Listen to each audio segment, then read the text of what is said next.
오프닝 장면에서 보병 군대가 악명 높은 시체신을 녹슨 것만으로 공격하고 대가를 치릅니다.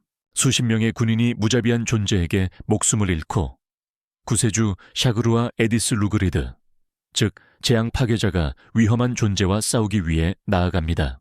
그가 악마 같은 자와 얼굴을 마주하자 샤그루아는 가장 강력한 마법 주문과 공격을 풀어 악마를 제압하려고 하고, 그를 교회에서 데려온 다른 성직자들은 모든 상황을 지켜봅니다. 전투가 계속되는 동안 성직자들은 미로가 커지고 있는 것을 눈치채고 더 많은 죽은 자들을 그들의 세계로 데려온 네크로맨서를 저주합니다. 샤그루아가 검 마법 공격의 연속으로 큰 악마를 급습한 후 그는 잠시 멈춰 네크로맨서의 다음 공격을 지켜봅니다. 멈춤을 눈치챈 네크로맨서는 미로의 모든 사람을 충격에 빠뜨리는 악랄한 주문을 시전합니다. 영웅을 바쁘게 하려고 그는 샤그루아를 죽이기 위해 드래곤을 보냅니다. 하지만 예상대로 샤그루아는 땀 한 방울 흘리지 않고 드래곤을 죽입니다. 이어 샤그루아는 그의 숙적과 마주하고 안전한 거리에서 싸움을 관전하고 있던 성직자들을 계속 놀라게 합니다. 처음에 성직자들은 네크로맨서가 이미 자신을 방어하기 위해 군대를 소환했기 때문에 영웅의 생명을 걱정했습니다. 그러나 샤그루아는 그의 슬픈 이야기를 머릿속에서 천천히 반복합니다. 두 번째 용을 처치한 후 샤그루아는 그의 악한 눈을 활성화하고 네크로맨서가 과거에 죽인 사람들의 영혼과 혼을 봅니다. 네크로맨서는 이를 알아차리고 샤그루아와 대화하려고 하지만 그의 눈은 영웅과 거의 동일합니다. 하지만 샤그루아는 테러리스트와 협상하지 않습니다. 그래서 그는 네크로맨서의 군대의 일부를 처치하고 결국 나머지 해골들을 바위 아래에 짓누르기 위해 마지막 뇌세포를 사용하여 모든 놈들을 죽입니다. 그와 거대한 네크로맨서 해골만 남은 상황에서 샤그루아는 싸우기 전에 그에게 이성을 전달하려고 최선을 다합니다.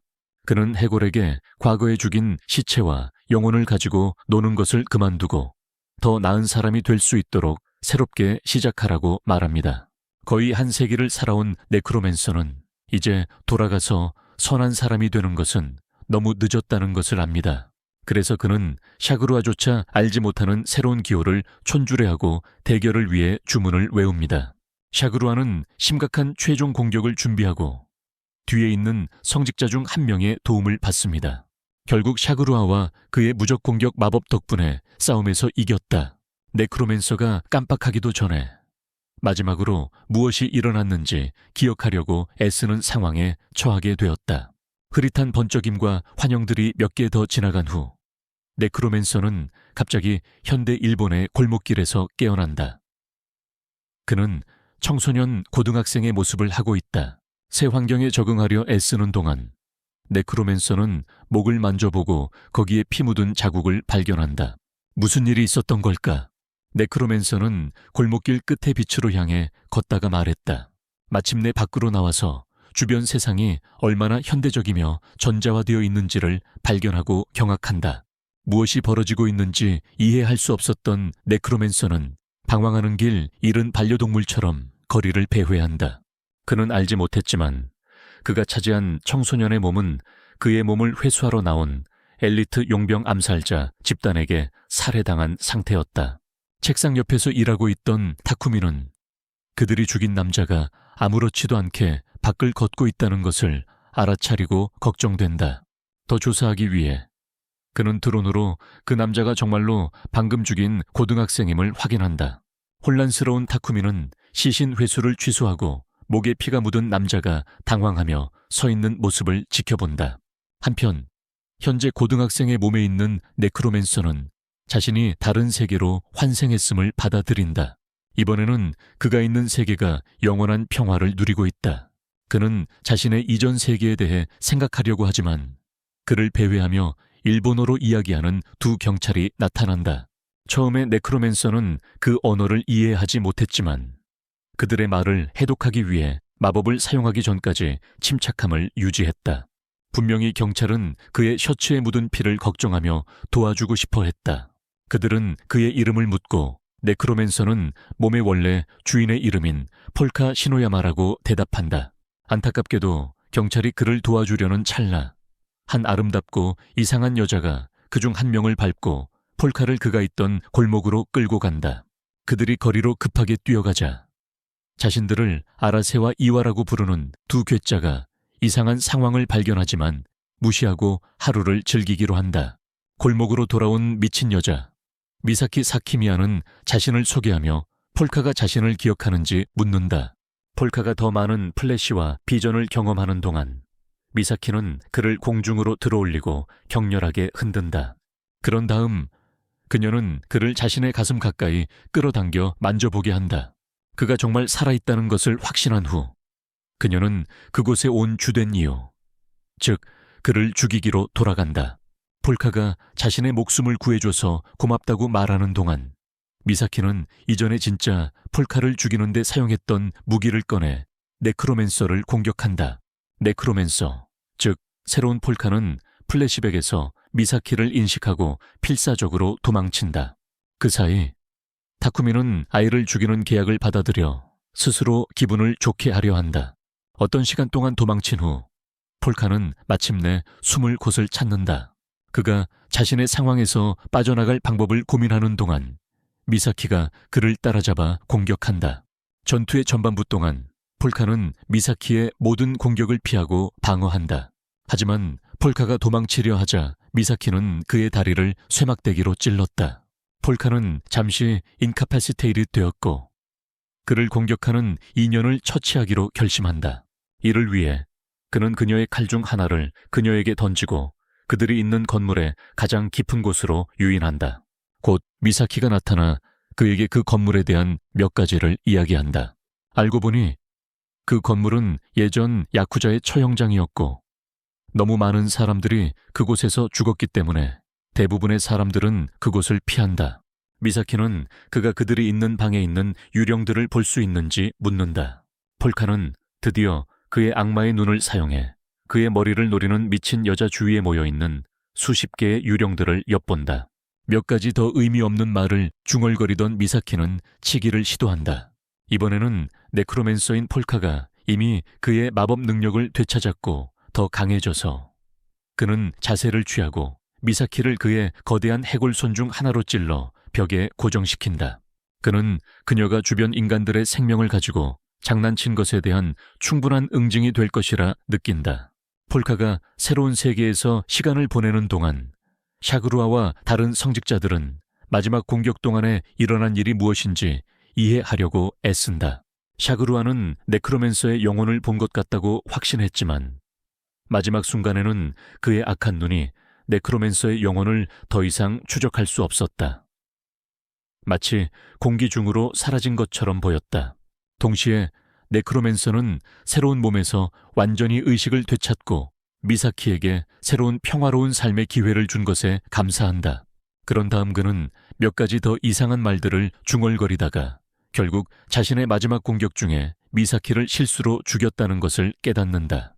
미사키를 깨우려는 모든 시도가 실패했고 결국 그는 다음에 무슨 일이 생길지 매우 두려워하기 시작했다.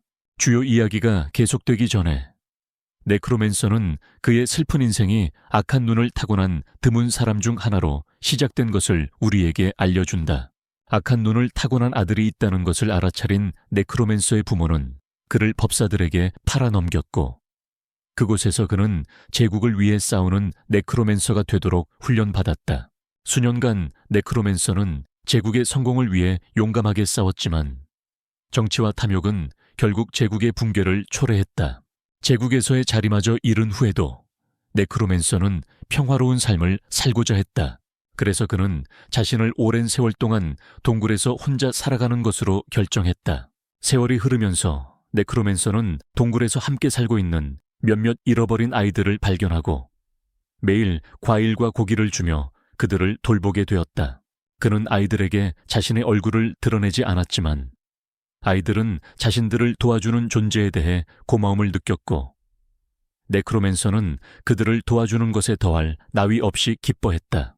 결국 아이들은 네크로맨서의 은신처를 발견하고 그를 기꺼이 맞아주었으며 가능한 한 자주 그와 함께 놀았다.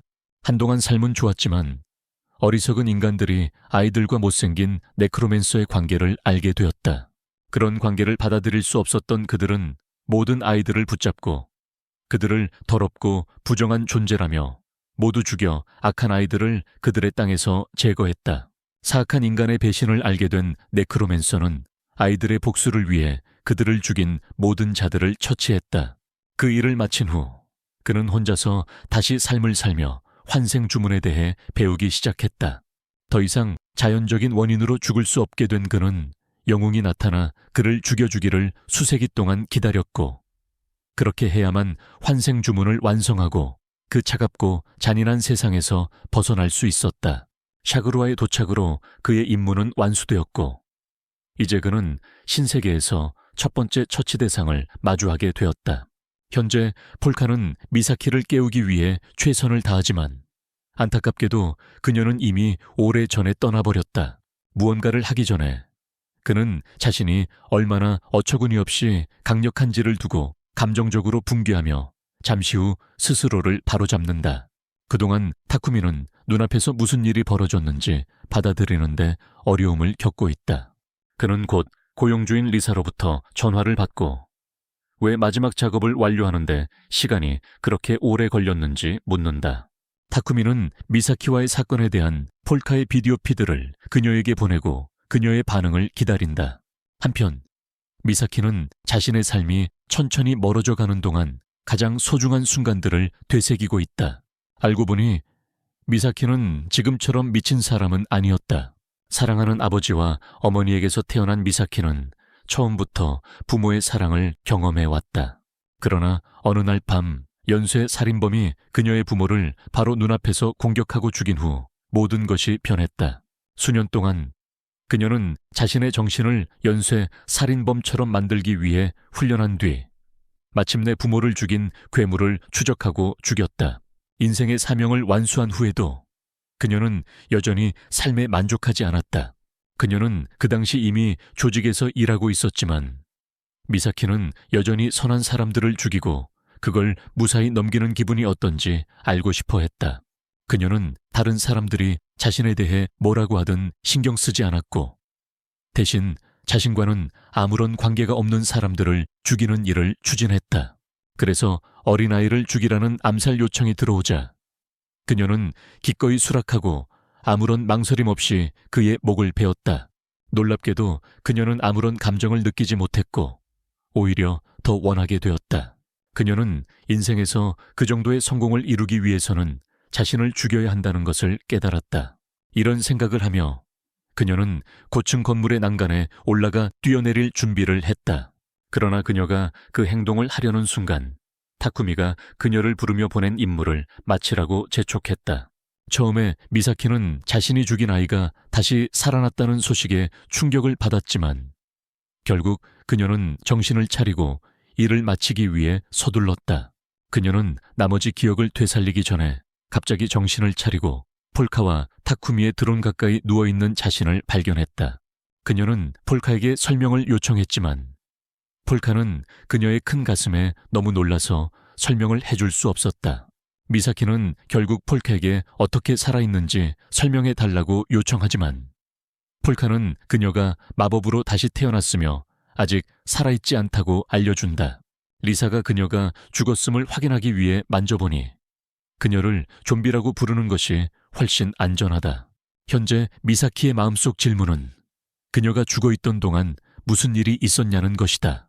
사실 그녀가 부활하기 40분 전 정보 중개인인 다쿠미가 리사와 그녀의 부하들을 현장으로 호출하여 그들이 직접 현장을 조사할 수 있도록 했다. 현장에 도착하자 리사는 방 곳곳에 있는 기호와 큰 해골의 몸 부위를 보고 충격에 빠진다. 그녀는 자신이 환각을 보고 있는 것이 아닌지 다시 한번 확인한 후 폴카가 미사키의 몸에서 하고 있는 일을 마치도록 한다.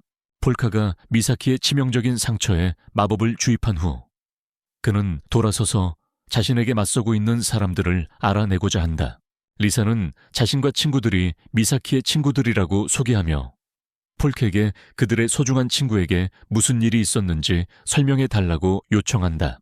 그가 어떻게 미사키를 처음 죽였는지 이야기한 후 폴카는 그녀의 몸을 고치고 제자리에 놓기 위해 부활 마법을 사용했다고 설명한다. 리사와 다른 이들이 폴카가 마법에 대해 이야기하자 그들은 굳어버리고 그가 정말로 마법을 사용하고 있었다는 추가 증거를 제공해달라고 요구한다. 폴카, 애니메이터로 알려진 자는 곧 그가 현재 있는 세상에서는 마법이 존재하지 않는다는 것을 뼈저리게 깨닫게 된다. 자존심을 세우기 위해 그는 주문 문양을 해제하고 일어난 일을 대중의 환각으로 돌리려고 시도한다. 물론 리세게는 자신이 환각에 빠진 게 아니라는 걸 알고 있어. 그녀는 그를 지적하고 거짓말을 그만하라고 촉구한다. 그에 대한 반응으로 폴카는 공격 주문을 소환하고 방 안에 있는 모든 사람들을 제거하기 위해 준비한다. 분위기가 위험해지기 전에 멍청한 리더인 리사는 생각할 시간을 달라고 요청한다. 폴카는 그녀가 원하는 시간을 주고 그녀의 부하들이 들고 있던 이상한 무기를 관찰한다. 침묵이 너무 무겁게 느껴지려는 순간 그들은 바로 밖에서 불길한 사이렌 소리를 듣고 비록 긴급 상황에 대처해야 했지만 친구와 함께 남기로 선택한다.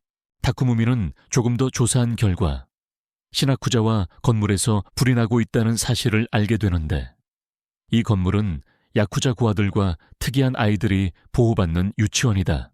폴카는 아이들이 위험에 처했다는 소식을 듣고 걱정된다. 그래서 그는 리세게 사건에 대해 더 이야기해달라고 요청한다. 그녀는 그렇게 한다. 충분히 듣고 난 후 그는 즉시 아이들을 구하러 가달라고 요청한다. 왜 그렇게 신경 쓰는지 묻자 그 남자는 아이들이 자신이 예전에 화상을 입으면서 느꼈던 고통을 겪지 않아야 한다고 느끼기 때문이라고 말합니다. 리사는 그의 대답에 만족하며 타쿠미에게 그 남자를 건물로 데려가라고 합니다. 폴카는 샤쿠자와 건물로 가기 위해 거리의 건물들을 가로질러 미끄러지듯 나아갑니다. 그곳에 도착하자 그는 상황을 분석하고 아이들의 생명력을 감지합니다. 타쿠미의 드론이 깜빡일 새도 없이 폴카는 불타는 방으로 뛰어들어가 죽은 부모의 영혼을 해골에 주입하여 부모가 아이들을 안전하게 데려갈 수 있도록 합니다. 일이 끝난 후 폴카는 언론의 시선에서 벗어나 자신의 일을 계속합니다. 타쿠미는 언론을 확인하고 해골들을 발견하지만 뭔가 행동을 취하기 전에 그들의 새로운 친구를 파악하는 데 시간을 씁니다.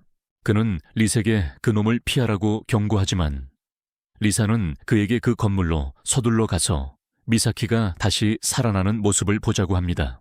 미사키가 다시 일어선 후 폴카는 리사와 함께 자신의 다음 계획인 진정한 평화를 이루는 것에 대해 이야기합니다. 그는 리세게 이 세상에서 그런 것을 얻는 가장 좋은 방법을 알려달라고 요청하고 리사는 많은 힘과 돈이 필요하다고 말합니다. 이어지는 부분에서 그녀는 그에게 자신의 방법을 밝히라고 요구합니다. 그 이후로 폴카는 자신이 어떤 세계에 있든 평화롭게 살아가고 싶다고 말합니다. 프로가 마음과 영혼을 쏟아내자 린다도 감동받아 그를 도와주겠다고 제안합니다. 그녀는 공식적으로 암살자의 중개인으로 소개되고 미사키와 타쿠미를 현대 도쿄에서 그의 새로운 부하로 임명합니다. 새 일자리를 알아차린 타쿠미는 눈물을 흘리며 폴카와 함께 다운타운으로 이동하려 합니다. 며칠 후 폴카, 타쿠미, 그리고 미사키는 모두 새로운 은신처에 정착합니다. 미사키는 온라인에 게시된 해골 동영상을 보면서 휴식을 취하는 동안 타쿠미와 폴카는 새로운 물건들을 옮기고 있습니다. 옮기는 도중 타쿠미는 미사키에게 그녀가 살해한 사람과 함께 사는 것이 어떤 기분인지 걱정됩니다. 반대로 미사키는 그런 이상한 사람과 함께 살 수 있어서 매우 신이 났습니다. 오히려 그녀는 폴카의 존재를 즐기고 그가 그녀의 마지막 소원, 즉 그녀를 죽이는 것을 이루어준 것에 대해 존경합니다. 타쿠미는 한숨을 쉬며 그 질문을 한 것에 대해 후회하지만 곧 대화를 넘어 폴카와 몇 가지 이야기를 나눈다. 반면 폴카는 그가 하는 모든 말을 무시하고 대신 이 이상한 새로운 세계에 적응하는 데 도와줘서 고맙다고 말한다. 타쿠미는 잠시 멘붕에 빠지고 폴카에게 고문 건물에 남는 것이 정말 괜찮은지 물어본다.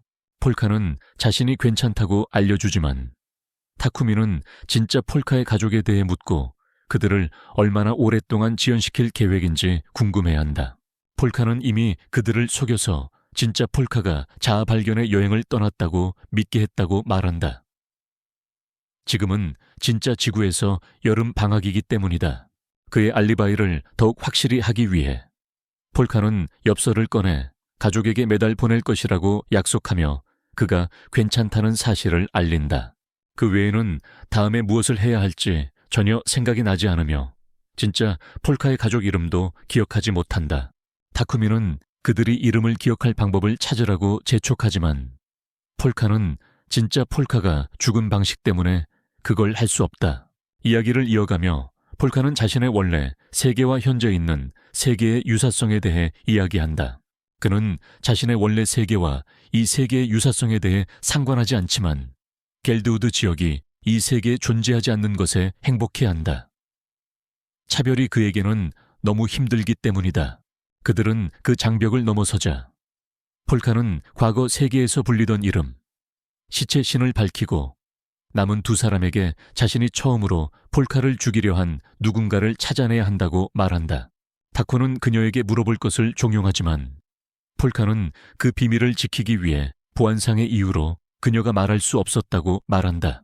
그럼에도 불구하고 그는 여전히 직접 알아내려고 하고 마지막 수단으로 그녀를 강제로 말하게 만들 계획이다.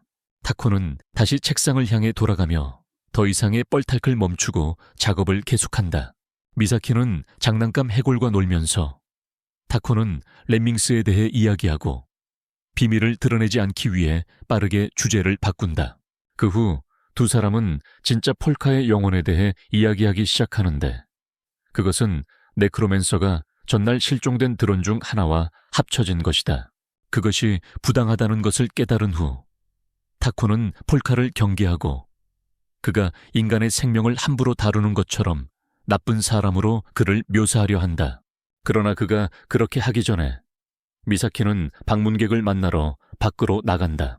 더 자세히 이야기한 결과 미사키는 그 방문객이 적대적인 조직으로부터 보호받기 위해 잠시 동안 전 야쿠자였다는 것을 알게 된다.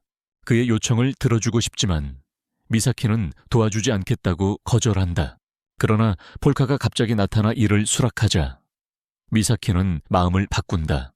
그래서 그날 밤 미사키, 폴카 그리고 방문객은 갱단 은신처 중 한 곳을 찾아가 그들을 추적하다가 인내심을 잃게 된다. 결국 미사키는 공격을 감행하지만 자신이 함정에 빠졌다는 것을 깨닫게 된다. 더 나쁜 것은 이른바 방문객도 그 함정에 가담했다는 것이다. 결국 그는 미사키를 뒤에서 쏘고 자신의 정체를 드러냈다. 그는 이른바 미사키와의 일은 끝났다고 생각하며 자신의 최악의 악몽인 화난 폴카와 마주하게 된다. 폴카는 그 쓰레기들에 의해 죽임을 당한 아이들의 영혼에게 복수 요청을 수락한 직후 미사키는 아직 죽지 않았다고 알려주며 그들의 복수 작전이 실패했음을 알린다. 그 후 그는 아이들의 영혼들에게 그 쓰레기들에게 원하는 대로 할 수 있는 특권을 준다. 아이들의 영혼은 큰 흙덩이를 소환해 그들을 죽인 갱단원들을 하나하나 짓뭉개버린다. 일이 끝나자 네크로맨서 폴카는 영혼들을 평화롭게 쉬게 한다. 다음 장면에서는 폴카와 미사키가 AAR을 위해 안전한 집으로 돌아옵니다. 미사키가 자신의 맨몸을 감탄하는 동안 타쿠미는 작전을 계속합니다. 폴카를 네크로맨서로서 악당으로 만들어라. 하지만 이번에는 폴카가 대화를 이기고 타쿠미를 바보처럼 보이게 만듭니다. 결국 타쿠미는 자신과 미사키가 줄곧 쓰레기 같은 존재였다는 것을 깨닫습니다. 그들은 결국 대화에서 벗어나고 타쿠미는 리색에 보고하기 위해 개인적인 곳으로 이동합니다. 리사는 일어난 모든 일을 듣고 타쿠미에게 도움을 감사하며 자신의 부하들이 이전 공격에서 도망친 몇몇 남자들을 처리하고 있다고 확신시킵니다. 한편 폴카와 미사키는 뱀파이어와 그녀를 뱀파이어로 만드는 것에 대해 이야기하고 있는 모습이 보입니다. 타쿠미는 전화를 끝낸 후 자리를 잡고 미사키와 폴카의 대화를 엿듣다가 거의 바지를 젖힐 뻔합니다. 다른 곳에서는 리사가 2명의 마사지사와 함께 멋진 스웨디시 마사지를 받고 있을 때 갑자기 익숙한 번호로부터 전화를 받습니다. 전화를 받자마자 상대방은 폴카를 죽이며 그녀를 다시 제자리에 돌려놓으려 합니다. 이번에 리사는 요청을 거절하고 그들이 다시 일어설 때까지 고객과의 관계를 잠시 유보합니다. 전화를 끊은 후 그녀는 자신과 두 소녀에게 와인잔을 따르며 새로운 시작을 축하합니다. 소녀들이 무슨 일이 벌어지고 있는지 이해하려 애쓰는 동안 리사는 폴카와의 다음 일을 기대하며 긴장감을 느끼고 있었습니다. 도시의 다른 한편에서 아라세와 그의 파트너 이와가 익숙한 바에서 그들이 잘하는 것, 즉 술을 마시는 모습을 보입니다. 아라세가 보안 요원들에게 맥주값을 내지 않은 것을 용서해달라고 애원하는 동안 이와는 배 앉아 바텐더와 이야기하며 리사가 나타나기를 기다립니다. 몇 차례의 논의 후 술 취한 남자가 그곳의 웨이트리스 중 한 명을 괴롭히고 또 다른 미친 남자가 그를 좀비라고 생각하며 머리를 가격합니다. 안전한 집으로 돌아와 폴카와 타쿠미는 미사키의 좀비화 이후 새로운 능력에 대해 논의합니다. 알고 보니 그녀는 이제 사람을 물기만 해도 마비시킬 수 있으며 그녀의 침에는 폴카조차도 쓰러뜨릴 수 있는 마비액이 포함되어 있습니다. 생각 없이 미사키는 자신의 능력을 시험하기 위해 폴카를 물고 그녀의 능력이 불쌍한 타쿠미에게도 통하는 것을 보고 그를 물려고 합니다. 타쿠미는 그녀가 자신을 물어뜯으려고 하자 거부하고 도망칩니다. 다음으로 두 경찰관이 이전에 숨겨진 장소에서 볼 폴카와 그 정령들을 부수려고 시도하는 괴짜를 거의 발견합니다. 그들은 그저 앞서 본 애송이들의 잔해만 발견하게 됩니다. 한편 아레스는 그동안 간절히 바라던 놈들을 처리하고 곧 범죄 현장 조사를 위해 불려갑니다. 모니터로 그들을 지켜본 후 타쿠미는 계속해서 폴카에게 자신의 옛 세상에 대한 임의의 질문을 합니다. 폴카는 미사키가 사람들을 마비시키는 새로운 힘을 자랑하자 이 세계가 자신의 세계와 그렇게 다르지 않을지도 모른다는 생각을 합니다. 다음으로 타쿠미는 부두술사가 그 놈들을 제압하는 데 사용한 기술에 대해 이야기하고 폴카는 그들이 죽인 것이 아니라 무력화시켰다고 말합니다. 한편 이와와 아라세는 범죄 현장에 도착하여 숨겨진 장소 공격의 끔찍한 비밀을 연구하기 위해 준비합니다. 증거를 모두 수집한 후 두 경찰은 신병들에게 상황을 보고하기 위해 경찰서로 돌아갑니다. 결국 이와와 아라세는 도쿄 경찰청의 엘리트 수사팀 소속이며 경찰이 해결할 수 없는 괴이한 사건들을 조사하는 임무를 맡고 있습니다. 회의가 시작되자 이와는 아직 잡지 못한 3명의 범죄자에 대해 언급합니다. 그중 2명, 즉 불을 내뿜는 벌레와 레밍스는 어린이 건물의 화재와 지난밤 은신처에서 발견된 인간 매듭 사건에 직접 연관되어 있습니다. 현재로서는 불을 내뿜는 벌레가 보유권에서 화재를 일으켰고 레밍스가 앞서 발견된 인간 매듭을 만들었다고 믿고 있습니다. 현장에서 발견된 발자국 중 하나가 그의 것과 일치하기 때문입니다. 팀의 누군가가 인터넷 비디오에 등장하는 해골이 진짜인지 가짜인지 묻자 이와의 3번째 여성 파트너가 바보처럼 대답하고 그 방에 있는 모든 이에게 해골이 진짜라고 알립니다. 게다가 만약 그 해골들이 가짜라면 모든 온라인 비디오가 가치가 없다는 의미가 됩니다. 그럼에도 불구하고 그들은 아이들이 불타는 건물에서 어떻게 살아남았는지 도움 없이 나오게 되었는지 궁금해하지 않을 수 없습니다. 그룹 내에서의 혼란을 피하기 위해 이와는 모든 사람에게 그들의 범죄자는 인간이지 마법사나 불을 내뿜는 괴물이 아니라고 안심시킵니다. 그래서 그는 그들이 다른 범죄자들을 잡은 방식으로 그를 잡을 것이라고 믿으니 편안히 있어야 한다고 말합니다. 한편 폴카는 진짜 폴카의 영혼을 상어 인형에 주입하는 모습이 보이며 타쿠미가 그의 드론을 되찾을 수 있도록 합니다. 의식을 마친 후 그는 진짜 폴카의 영혼에 호소하며 정상으로 돌아가기 전에 그의 몸에서 조금 더 시간을 요청합니다. 강령술사와 진짜 폴카가 협약을 맺는 순간 미사키가 방으로 돌진해 귀여운 봉제 인형을 안고 그 봉제 인형을 자신의 가슴 사이에 놓습니다. 변태는 밝은 분홍색으로 빛나며 타쿠미에게 미사키의 멜론과 함께하는 짧은 시간을 즐기고 있다는 생각을 하게 만든다. 타쿠미는 폴카에게 그의 소위 봉제 인형이 아직 말을 못하는 이유를 묻는다. 폴카는 진짜 인간형 성대가 필요하기 때문에 많은 만화가 필요하다고 말한다. 다행히도 그는 많은 혼란스러운 영혼과 유령들이 사는 건물에 있으므로 만화를 수확하는 것은 그에게 큰 어려움이 아닐 것이다. 혼란스러운 타쿠미는 그에게 더 자세히 설명해 달라고 요청하고, 폴카는 그가 그 건물에 갇힌 영혼들의 부정적인 감정을 수확하여 만화로 변환할 수 있다고 말한다. 대화가 진행되면서 폴카는 타쿠미에게 그가 충전될 수 있는 또 다른 방법이 있다고 알린다. 어떻게 하냐고 묻자 폴카는 그들이 다이아몬드, 사파이어와 같은 귀중한 보석을 사면 된다고 답한다. 그의 만화가 충전되고 준비가 될 것이다. 타쿠미는 폴카가 연설을 마치게 한 후 보석 가게로 그를 데려가 현실에서 그 보석들의 가격이 얼마나 비싼지 확인한다. 폴카가 직접 물건을 보게 되자 그는 이 새로운 세계에서 단 하나의 보석이 얼마나 비싼지에 놀란다.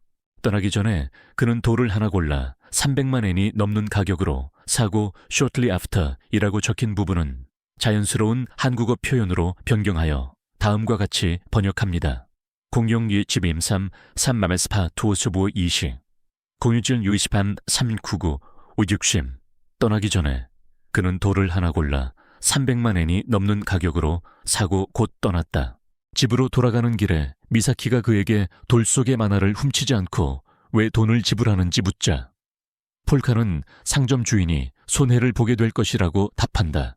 타쿠미는 두 청소년이 지루한 이야기를 하는 것을 듣는 것이 금세 지겨워진다. 그런데 그때 그의 가장 큰 악몽인 아라세가 구석에서 나타나 타쿠미의 드론 하나를 잡아간다.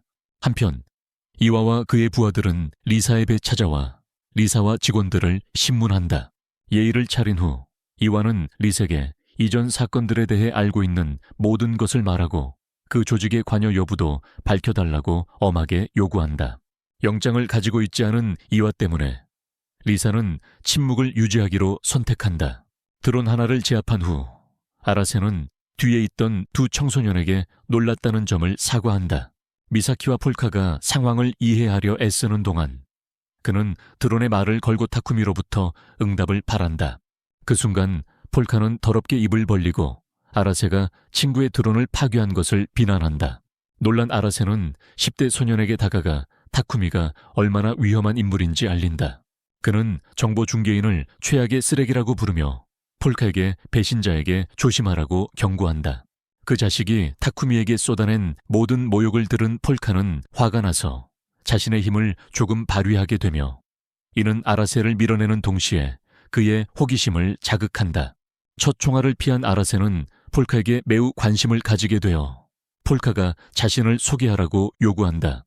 타쿠미는 아라세의 속임수를 이미 간파했기 때문에 폴카에게 대답하거나 아라세에게 자신의 힘을 보여주지 말라고 경고한다. 이 말을 들은 폴카는 조용히 있으나 아라세는 위험한 낯선 사람들과 함께 걷는 것에 대해 계속 혼을 낸다. 폴카는 그의 질문 중 하나에 대답하게 되고 결국 자신을 더 깊은 수렁으로 끌어들인다. 아라세를 제지하기 위해 타쿠미는 그를 부르고 미사키와 폴카의 냄새에서 떼어내려고 한다. 그와 대화하는 동안 정보 중개인은 골목에 여러 대의 드론을 설치하고 그들이 대화를 중단하지 않으면 그들에 대한 위협적인 동영상을 온라인에 게시하겠다고 위협한다. 아라세는 님로드의 극단적인 성향을 높이 평가하며 정보 중개인의 진짜 모습을 드러내는 폴카와 미사키의 표정을 보기 위해 그가 여기 있었으면 좋겠다고 생각한다. 전화 중인 타쿠미를 상대로 아라세는 그가 자신을 구하기 위해 동료의 정보를 팔 수 있는 배신자라고 폭로한다. 그 말을 듣고도 폴카는 타쿠미를 판단하지 않기로 하고 대신 아라세를 나쁜 놈으로 지목한다. 아라세는 폴카의 분위기 변화에 눈치채고 무장을 하며 다음에 일어날 일에 조심한다. 그가 몰랐던 것은 미사키가 이미 그의 뒤에 숨어 공격할 준비를 하고 있었다는 것이다. 그가 그녀를 알아차릴 때는 이미 너무 늦었고 미사키는 그의 배를 차고 폴카와 함께 골목을 빠져나간다. 강한 킥에서 회복한 아라세는 그들을 뒤쫓지만 그들이 이미 사라졌음을 깨닫는다. 결국 그는 골목을 떠나 리사의 배 제때 도착하기를 희망한다. 아라세와의 사건 이후 타쿠미는 폴카에게 아라세가 그에 대해 한 모든 말이 사실이라고 알려주며 그에게 그런 일이 예상보다 빨리 일어나도 놀라지 말라고 한다. 이에 폴카는 이제 스니치를 꽤 익숙하게 다루고 있어서 그건 그에게 문제가 되지 않는다고 대답한다. 타쿠미는 폴카의 옛 세계에 대해 몇 가지 더 질문을 하고 폴카는 그에게 대답한다. 다음 장면에서 아라세는 경찰서에 나타나 여성 파트너인 아이카와에게 자신의 배에 있는 발자국을 데이터베이스에 검색해달라고 요청한다. 아이카와는 그의 배에 여성의 발자국이 있는 것을 보고 약간 충격을 받지만 그 발자국이 이전 범죄 현장에서 발견된 것과 일치한다는 사실에 놀라지 않는다. 아라세가 이 사실을 알게 되자 그는 새로운 사건의 인물 PUI를 찾은 것에 미소를 짓는다. 다음 회의에서 경찰서의 다른 2명의 무작위 경찰들이 그동안 레밍스가 저지른 미친 짓에 대해 이야기한다. 나이든 경찰은 젊은 경찰들에게 자신이 레밍스가 8명의 무장 괴한들을 머신건으로 공격받으며 쓰러뜨리는 모습을 목격한 적이 있다고 말한다. 이 범죄자의 악랄한 점은 그가 총알을 피하지도 않았다는 것이다. 그는 그 싸움에서 그들 각각의 목을 부러뜨리면서 자신이 맞는 것을 그냥 받아들인다. 그래서 레밍스와 같은 범죄자와 싸우고 잡는 것은 전문가에게 맡기는 것이 가장 좋다. 그 무렵 이완은 리사가 현재 도주 중인 3명의 사이코 범죄자에 대한 귀중한 정보를 공개하기를 기다리며 술에 취해 죽어가고 있다. 밤에 수차례 헛소리를 중얼거린 후 이완은 불타는 건물의 해골에 대해 이야기하기 시작한다. 그가 드러내고 있는 정보로부터 리사와 다른 사람들은 이와가 그들의 건물 안에서 뭔가 수상한 냄새를 맡고 있다는 것을 감지할 수 있었다. 그의 폴카의 냄새를 떼어놓기 위해 그들은 그 소년에게 배 무작정 나타나지 말라고 경고해야 한다. 안타깝게도 그들이 그를 경고하기도 전에 폴카와 미사키가 배에 들어온다. 이와는 그들을 바로 알아보고 미성년자 음주를 경고한다. 하지만 아라세로부터 새로운 관심 인물, 즉 미사키에 대한 문자를 받자 이와는 호기심이 생기고 질문을 시작한다.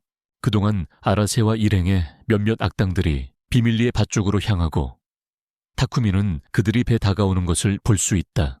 그가 아라세와 그의 친구들에게 경고하기 위해 리색에 전화를 하려 할 때 미사키는 그녀의 새로운 친구 이와와 친해진다. 폴카는 아라세가 배에 나타나고 자신을 보았을 때 오렌지 주스를 즐기는 모습도 보인다. 미사키는 그를 보고 이전에 그녀를 괴롭혔던 변태라고 부른다. 이와는 잠시 농담을 하지만 곧 진지해져서 일어나는데 신문을 시작한다. 아이들을 신문하기 직전 불빛이 꺼지고 폴카는 미사키를 데리고 나가기 위해 최선을 다합니다. 그가 무언가를 하기도 전에 폴카는 목에서 갑작스러운 찌릿함을 느끼고 천장을 바라보며 그 앞에 펼쳐진 공포를 목격합니다. 알고 보니 레밍스가 그들과 같은 방에 있었고 그 악당이 발산하는 아우라는 네크로맨서조차 자신의 목숨이 위태롭다고 느끼게 만들었습니다. 리사는 촛불을 켜서 약간의 빛을 제공하지만 그들이 악마와 같은 공간에 있다는 사실에서 오는 절망과 충격을 가라앉히기에는 부족합니다. 레밍스는 공격하기 전에 자신의 목표를 고르는데 시간을 충분히 씁니다. 혼란이 시작되기 직전 리사와 경찰은 레밍스의 최종 목표를 파악하려고 합니다. 그러나 아라시에게는 그들의 가장 수배된 범죄자가 바로 앞에 있다는 사실을 기다리는 것이 곧 지루해집니다. 결전이 시작되자 미사키는 폴카에게 레밍스를 과소평가하지 말라고 경고합니다. 레밍스 주위에 위험한 아우라를 볼 수 있는 폴카는 경계를 늦추지 않습니다. 곳방 전체는 혼란에 휩싸이고 레밍스가 첫 피를 흘리며 가능한 한 많은 경찰을 제압하기 시작합니다. 싸움 중에 아라지는 레밍스를 겨냥하고 바 근처에서 그를 코너로 몰아넣는다. 반면 레밍스는 아라지를 무시하고 자신의 주요 목표인 미사키에게 집중한다. 알고 보니 레밍스는 그날 경찰 사무소에 몰래 침투하여 범죄 현장에서 발견한 발자국의 주인을 조사하고 있었다. 발자국이 미사키의 것이라는 사실을 깨달은 그는 그녀를 잡기 위해 이 공격을 계획했다. 그래서 아라지를 저지한 후 그는 미사키를 잡고 급히 그곳을 떠날 준비를 한다. 폴카는 사랑하는 미사키를 구하려 하지만 자신의 존재가 드러나는 것을 피하기 위해 전력을 다하지 않는다. 공격자를 더 조사해보니 폴카는 레밍스가 인간이 아니라는 것을 다시 깨닫는다. 그는 이미 그 세계의 모든 인간을 초월했고 기본 수준의 폴카보다 훨씬 강하다. 의심을 피하기 위해 그에게 남은 유일한 선택은 목숨을 걸고 도망치는 것이다. 그럼에도 불구하고 폴카는 미사키를 그렇게 쉽게 포기할 수가 없었다. 그렇게 그는 어둠 속에서 네크로맨서의 힘으로 레밍스를 공격하고 미사키를 그의 소나귀에서 구해냅니다. 리사는 폴카가 레밍스를 공격하고 잡을 수 있도록 시간을 주기 위해 이전에 켰던 촛불을 끕니다. 다음 몇 분 동안 폴카는 범인을 잡기 위해 모든 수단을 동원하지만 아무것도 통하지 않습니다. 결국 레밍스는 미사키를 다시 붙잡고 잠시 싸움을 멈추고 그를 공격하는 놈에 대해 몇 가지 질문을 합니다. 처음에 미사키는 아무것도 말하지 않으려 하지만 곧 자신의 망상에서 벗어나 레밍스의 경계를 풀게 만들기 위해 그의 손가락을 물어보려 합니다. 그녀는 자신의 마비액으로 그를 마비시키기를 희망합니다. 안타깝게도 레밍스의 붕대는 그녀가 물기에는 너무 강했습니다. 좌절에도 불구하고 미사키는 자신의 침이 배어있는 포크로 레밍스의 다리를 찌릅니다. 잠시 후 폴카는 미친 범인에게 마지막 일격을 가하기 위해 나섭니다. 그는 레밍스에게 가장 강력한 네크로맨서 주문 중 하나를 풀어놓고 그 자리에서 싸움을 끝냅니다. 잠시 후 불이 다시 켜지고 바구역 전체가 조용해지며 쓰레기가 널려 있습니다. 싸움이 끝난 후 이와와 아라세는 싸움의 결과와 범인에 대한 준비 부족을 불평합니다. 리사가 다른 한편으로는 그들이 장소를 두 번째로 파괴하지 않도록 신경을 진정시키기 위해 천천히 걸어옵니다. 그 외에도 레밍스는 자신의 상사의 사무실에서 범죄 조직의 수장에게 AAR을 보고하고 있습니다. 배에서 일어난 일을 보고한 후 말을 못하는 레밍스는 상색에 더 가까이 다가가 테이블 위에 사진을 가리키며 무언가를 말하려는 것처럼 합니다. 말을 할 수 없는 상사는 최고 요원이 무엇을 말하려는지 해독하려 애씁니다. 한편 미사키와 폴카는 어제 발을 공격한 범인 레밍스의 이야기를 타쿠미와 함께 나눕니다. 타쿠미는 그를 미친 무뚝뚝한 암살자라고 부르며 그는 어떤 건물에서도 흔적 없이 들어오고 나갈 수 있는 능력이 있다고 말합니다.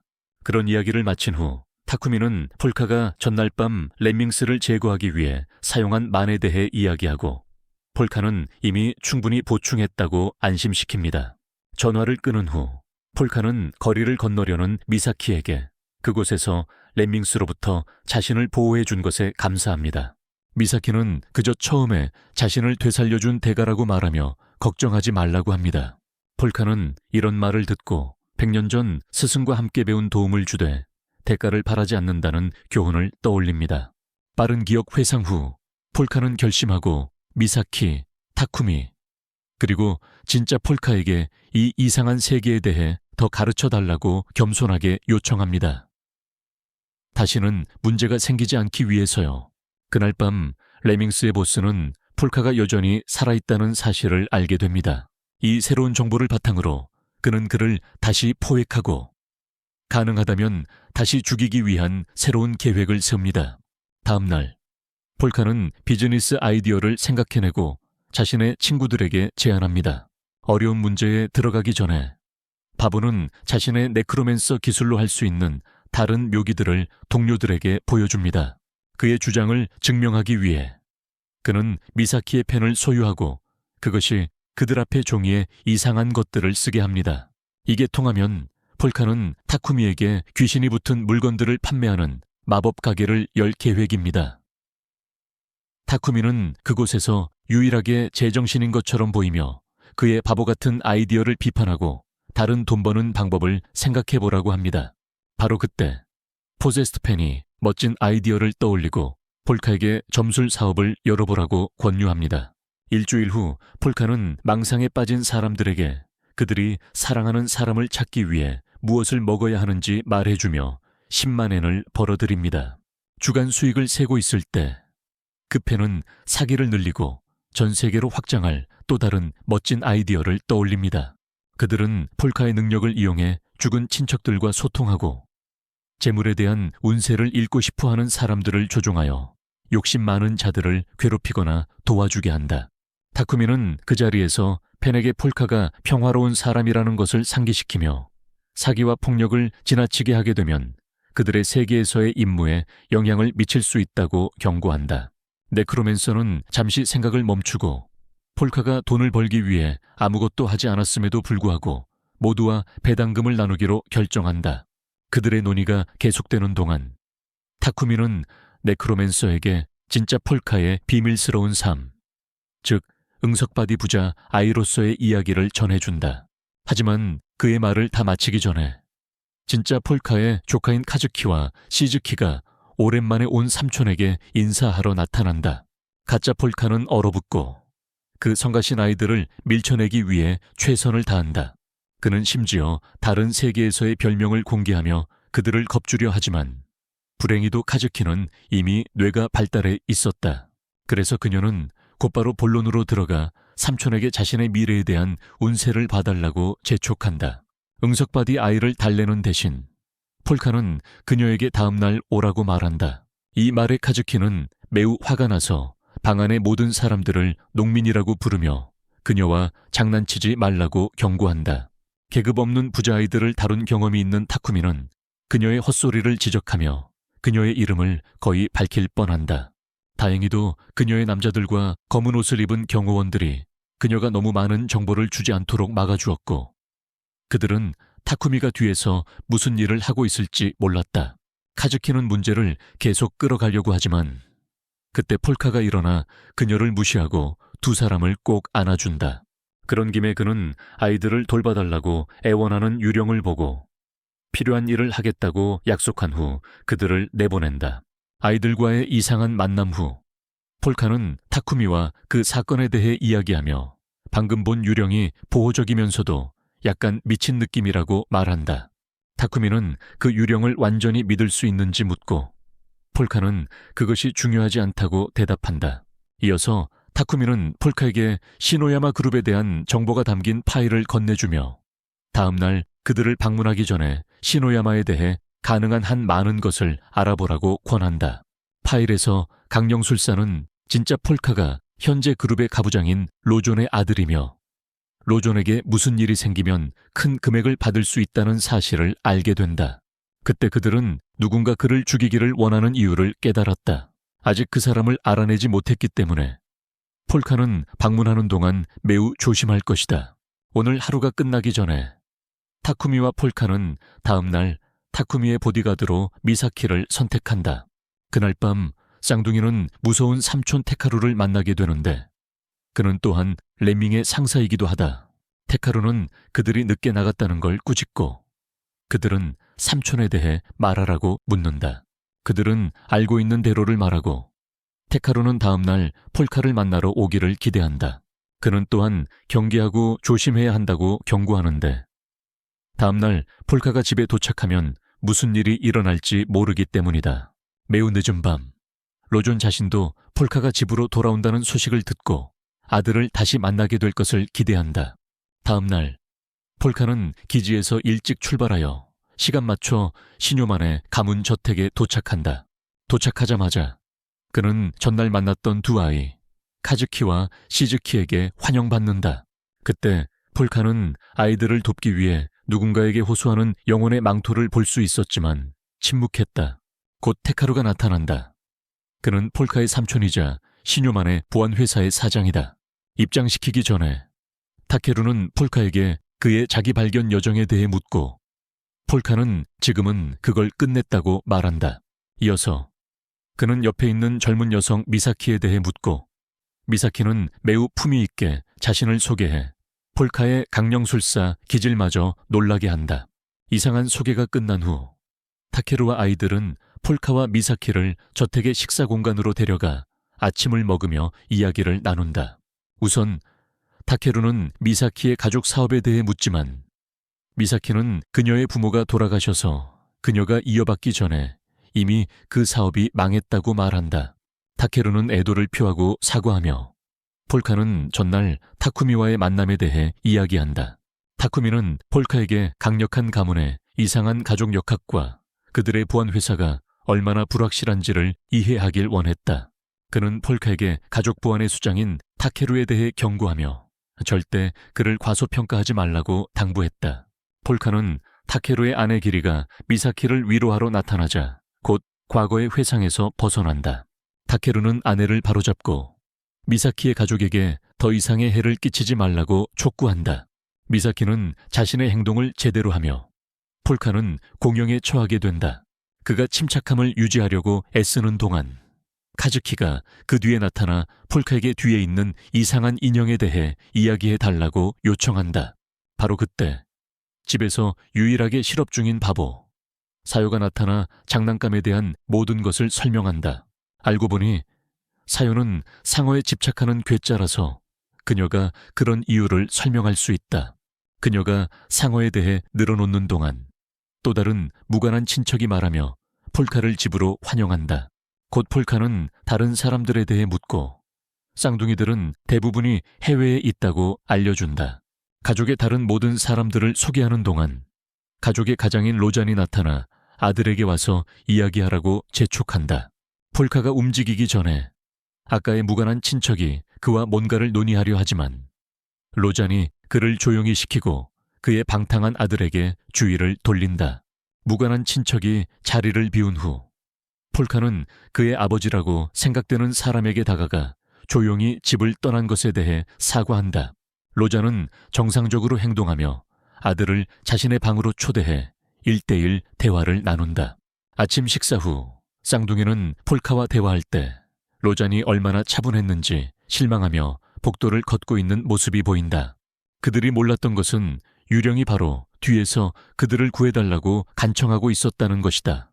화재에서 그 사이에 로잔은 개인 공간에서 아들 덕분에 즐거운 시간을 보낸다.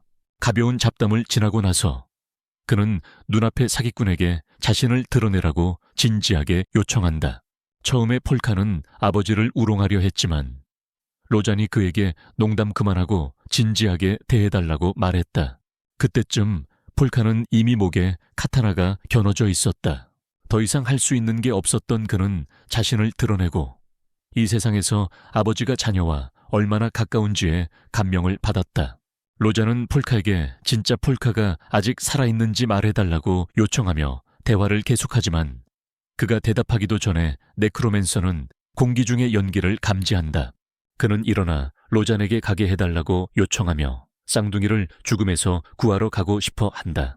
로잔은 아들의 눈에서 긴박함을 본다. 그래서 그는 그가 떠나도록 허락하고 폴카는 창문 밖으로 뛰어내린다. 그가 떠난 직후 로잔은 자신의 방 천장에 숨어있는 암살자와 대화한다. 몇 초 후 저택 어딘가에서 폭발이 발생한다. 다음 장면에서는 카즈키와 시즈키의 유모 스즈카가 죽었던 날에 무슨 일이 있었는지 설명하기 위해 회상 장면이 나온다. 그날 아이들은 숲을 탐험했지만 시즈키가 숲에서 지갑을 떨어뜨리고 스즈카가 그것을 주우러 숲으로 달려간다. 거기에 도착하자 그녀는 이전에 보았던 미친 친척이 불을 뿜는 곤충과 이야기하는 모습을 발견하고 소리를 낸다. 그들이 지켜보고 있다는 것을 알게 되자 그 뚱뚱한 놈은 범죄자와의 만남을 중단하고 다른 이들에게 경고하기 위해 저택으로 달려가는 스즈카를 쫓기 시작한다. 안타깝게도 불을 뿜는 곤충이 그녀에게 다가와 그녀의 몸을 재로 태워버린다. 뚱뚱한 놈은 이 사건을 단순한 폭발로 치부하고 스즈카조차도 너무 늦기 전까지 자신이 죽었다는 것을 깨닫지 못했다. 이 폭발 직후 누군가 쌍둥이를 안전한 곳으로 데려오고 쌍둥이는 그의 신원을 확인하지 않고 맹목적으로 그를 따라간다. 도시의 구치소에서 이와와 아라세가 신문실로 향하며 구금 중인 정신병자와 상담하는 모습이 보인다. 화염방사기 소리모라 또는 줄여서 소리라고도 불린다. 회의에서 이와는 범죄자에게 애를 먹이면서 시간을 끄다가 불타는 건물 안에 골격들이 담긴 영상을 띄운다. 그리고 나서 그는 범인에게 그곳에서 무슨 일이 벌어지고 있었는지 설명하라고 요구한다. 이 불은 정상적이지 않았다. 불 뿜는 벌레가 일반적으로 범죄 현장의 벽에 남기는 메시지를 본 이와는 이 녀석의 이론을 멍청한 놈들에게 설명한다. 한편 카즈키와 시즈키는 안전하게 데려가는 사람에게 무언가 잘못되었음을 깨닫기 시작한다. 그들은 아직 가보지 않은 장소로 들어가기 시작한다. 그러나 그들에게는 그 남자가 자신들을 구할 기회를 주지 않는다. 그는 자신의 진짜 모습을 드러내고 특별한 요리를 위한 팔레트를 준비한다. 그가 아이들을 죽이려는 순간 미사키가 나타나서 그의 뺨을 걷어차버린다. 그 후 그녀는 귀신에게 아이들을 보호하기 위해 여기 있다는 것을 확신시킨다. 몇 초 후 범인은 가면을 벗고 미사키를 리사의 살인자 중 한 명으로 인식한다. 미사키는 아이들을 그 방에서 빼내고 나서 얼굴 카드가 망가진 녀석과 대화를 나눈다. 무차별적으로 서로를 모욕한 후 범죄자가 미사키에게 불과 전기를 이용해 공격합니다. 미사키는 어떻게든 피하면서 필요한 순간에만 방역합니다. 그 다음 몇 분 동안 미사키는 가장 좋아하는 살인 무기인 철근을 손에 넣고 범인과 싸웁니다. 시간이 지나면서 불은 지하실 전체로 퍼지고 아이들은 아래쪽에서 갇히게 됩니다. 갈 곳이 없어진 아이들은 손을 잡고 모든 일이 끝난 후 스즈케에게 사과하기로 약속합니다. 마지막 순간에 폴카가 나타나서 아이들을 참혹한 운명에서 구합니다. 폴카의 격려 덕분에 폴카는 아이들을 밖으로 내보내고 청소 의무를 타카루에게 맡깁니다. 타카루는 그의 살인자들에게 범인을 처리하도록 지시합니다. 몇 마일 떨어진 곳에서는 이전에 나왔던 뚱뚱한 놈이 타카루의 특수부대에 의해 잡혀 감옥에 가두어집니다. 지하실을 빠져나온 후 불을 뿜는 벌레는 새로운 얼굴을 하고 도망치려고 합니다. 하지만 이번에는 폴카가 나타나서 진짜 모습을 드러냅니다. 얼마 후 미사키가 그를 다시 처치합니다. 거의 2번 차였음에도 불구하고 그 남자는 여전히 일어나서 문제를 일으킵니다. 폴카는 그에게 솔직해지고 사과할 기회를 주지만 미친 범죄자로서 불을 뿜는 그는 여전히 그의 발톱에서 불을 뿜습니다. 폴카는 자신의 진정한 힘을 시노얌에게 드러내지 않으려고 조심하지만 이 빌어먹을 놈은 이를 약점으로 착각합니다. 다행히도 레밍이 적절한 순간에 나타나 그를 쓰러뜨리고 구속합니다. 그의 포획 후 앞서 등장한 뚱뚱한 친척은 타케루와 그의 킬러들의 분노에 직면하게 되고 시노야마 가족에 맞선 대가로 생지옥을 맛보게 됩니다. 경찰서로 돌아온 판텀 솔리테어는 이와의 헛소리를 폭로하고 불을 뿜는 것이 마법을 위한 소품에 불과하다는 것을 알려줍니다. 이와는 그동안 조용히 다음 수를 고민합니다. 가짜 불을 뿜는 범죄자가 구치소로 이송되는 동안 진짜 불을 뿜는 벌레가 나타나 그의 내부를 태워버립니다. 다행히도 진짜 불을 뿜는 벌레가 앞에 다리를 건넌 동안 경찰관들은 다치지 않았습니다. 화재 직후 미사키와 가짜 폴카는 그의 아버지와 방에서 만나 논의를 계속합니다. 다른 말을 하기 전에 폴카는 로존에게 사적인 시간을 요청합니다. 그의 탐지 능력에 감명을 받은 로존은 방을 비웁니다. 그 후 그들은 논의를 계속하고 폴카는 자신의 정체성과 출신에 대한 진실을 그에게 이야기합니다. 동시에 타카루는 어두운 곳에서 쌍둥이를 구해준 레밍스에게 감사하는 모습이 보입니다.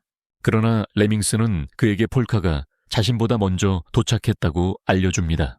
그것에 대해 설명하면서 로존은 폴카가 도착한 이후 지금까지 느낀 이상한 것들에 대해 이해하기 시작합니다. 계속해서 미사키는 당당하게 내라고 말하고 로존은 소녀의 자신감에 충격을 받습니다. 그는 몇 초 동안 떠들어대다가 샤크보그 인형들이 폴카의 목에서 튀어나와 미사키를 보호합니다. 진짜 폴카가 있었다면 했을 행동과 같습니다. 이 행동이 로존을 설득해 그는 플러시에게 자신이 진짜 폴카인지 물어본다. 몇 번의 고개 끄덕임 후에 늙은이는 웃으며 넘기고 아이디어가 얼마나 웃긴지 이야기한다. 결국 그는 진정되고 가짜 폴카에게 몇몇 로봇들을 제시한다. 로봇들을 살펴본 후 진짜 폴카가 그 로봇을 차지하겠다고 말해 모두를 놀라게 한다. 마지막으로 로존은 아들의 영혼이 안전지대로 남아있도록 허락한다. 미사키에 대해서는 그녀가 이전에 쌍둥이를 불길에서 구한 것에 대해 용서한다. 폴카는 미사키가 리사의 요원이라는 사실에 감사하며 그녀는 건드리지 않는 것이 좋다고 말한다. 그리고 만약 가족 중 누군가 폴카를 찾아온다면 그것은 그가 알아내야 할 문제다. 저택을 떠나기 직전 폴카는 타쿠미에게 전화를 걸어 하루 동안 일어난 모든 일을 알려준다. 타쿠미는 로존에게 진실을 말한 것에 대해 그를 꾸짖지만 폴카는 그다지 걱정하지 않는다. 전화 후 미사키는 봉제 인형을 들고 진심으로 사과한다. 바로 그때 쌍둥이들이 나타나 미사키에게 얼리어 그들의 생명을 구해줘서 고맙다고 말한다. 그들이 왜 그렇게 차갑게 대했는지에 대해 아이들은 단지 겁을 먹어서 약해 보이고 싶지 않았다고 말한다. 미사키는 그들의 사과를 받아들이고 다음에는 더 강해지라고 격려한다. 그 후 아이들은 폴케에게도 감사 인사를 전하며 그들도 포기하지 않아줘서 고맙다고 말한다. 폴카도 사과하고 그들에게 계속 살아가라고 조언한다. 그렇게 하면 그들의 수호정령이 기뻐할 것이라고. 그렇게 말한 후 폴카와 미사키는 집으로 돌아간다. 몇 시간 후 이와와 아라세는 경찰차 화재 사건에 대해 알게 되고 소리 앞에서 실제 화염을 내뿜는 벌레에 대해 이야기한다. 모든 것을 듣고 난 뒤 시오리는 이와에게 골격 비디오를 보여달라고 부탁합니다. 이제 그는 그것들에 더 이상 관심이 없다는 걸 깨달았기 때문입니다. 아라세는 이미 시오리가 멀리 떠났다는 것을 깨달았습니다. 그런 다음 이와와 그의 파트너는 태스크포스 나머지 사람들과 회의를 열어 팬텀 솔리테의 탈주에 대해 논의합니다. 상세 내용을 제시한 후 그들은 이와에게 어떻게 그들이 눈치채지 못하는 사이에 도망칠 수 있었는지 설명해 달라고 요청합니다. 이와는 부끄러워하며 그 대신 이 거대한 아기를 연장시킨 범죄자에게서 과거에 저지른 반항아 범죄에 대해 이야기합니다. 그는 아직까지 어떤 살인사건에도 연루되지 않았지만 소레이는 국가의 가슴에 항상 찌르레기처럼 꽂혀 있었습니다. 그의 가장 유명한 범죄는 총리와 다른 정치적 대립 세력의 중요한 인사들을 공개적으로 납치하여 만화로 만들기 위해 한 것입니다. 이 홍보 행사에서 많은 돈을 벌었지만 일본의 보안 시스템은 전 세계적으로 웃음거리가 되었습니다. 하루는 모든 사람들을 당황하게 했던 범죄자가 갑자기 자수했습니다. 왜냐고 물으니 그는 그 순간 모든 사람은 이 쓰레기가 얼마나 유치한지에 충격을 받았다. 미친 듯이 바보 같은 소리를 떠드는 걸 보고 그를 체포해 영원히 감옥에 가둬버렸다. 하지만 오래 가지는 않았다. 그는 지금 탈주 중이다. 다음으로 폴카가 2,000엔에 라디오를 사서 모두가 들을 수 있도록 집으로 가져온다. 주파수를 맞추자 그들은 전기 충격을 받은 방화범에 대한 속보를 듣는다. 감옥에서 탈출한 그와 동시에 이와와 아라세는 TV에서 방송을 보고 소라가 어떻게 스크린에 나올 수 있었는지에 충격을 받는다. 안전한 집에서 타쿠미는 친구들에게 팬텀 솔리테어의 진정한 본질을 설명한다. 그는 유치한 어른을 도시 전설이라 부르며 어떻게든 미디어와 함께 자신을 인기 있게 만들었다고 말한다. 그 즈음 뉴스 기자가 자신을 드러내며 정상으로 돌아가 이와와 아라세는 소라가 어떻게 모든 TV 방송국을 동시에 장악할 수 있었는지 알아내려고 한다. 이와는 가설을 세우고 가게 주인이 그를 도와주었을 것이라고 말한다. 알고 보니 가게 주인은 거의 모든 논리적 질문에 대한 답을 가진 범죄 정보 중개인이다. 이제 그들이 해결해야 할 진짜 문제는 리사처럼 소라로 사람을 끌어모을 수 있는 사람이다. 지붕을. 진짜 벌레는 우산으로 얼굴을 가리고 미친 듯한 솔리테어에게 전화를 건다.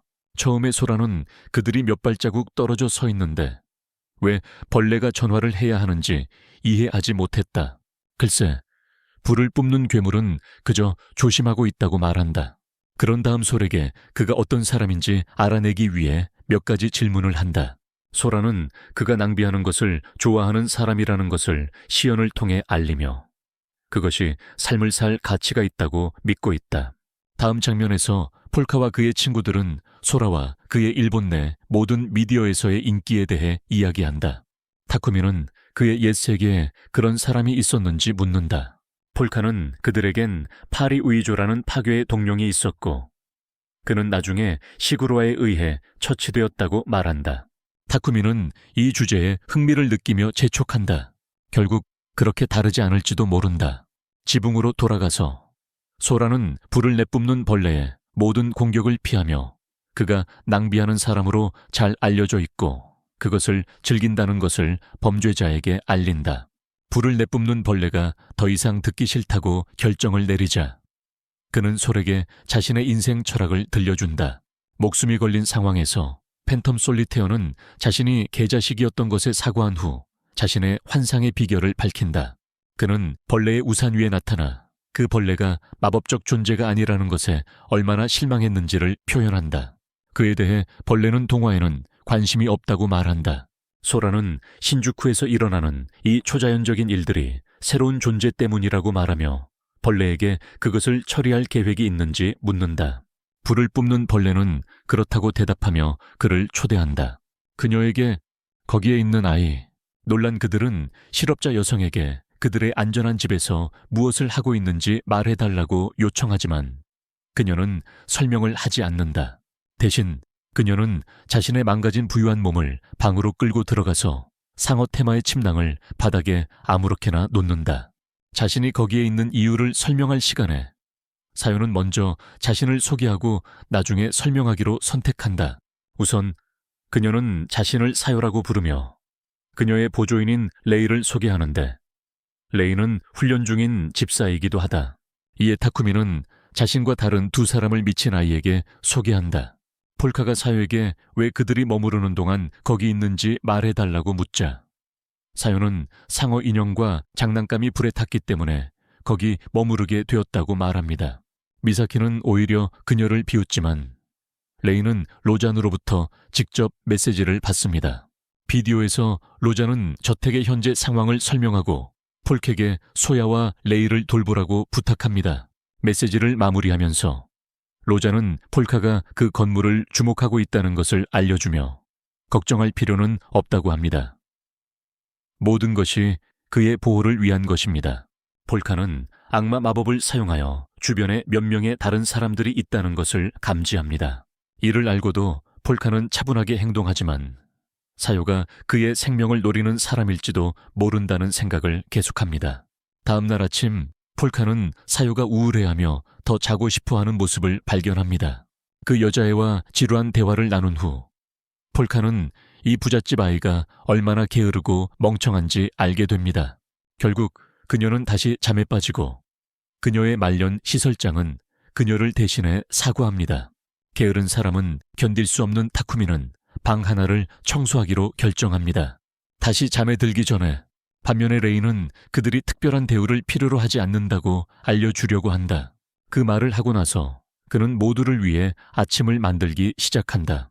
폴카는 그가 사요의 보조로 선택된 이유를 물어보고 레이는 그에게 엉터리 이유를 대준다.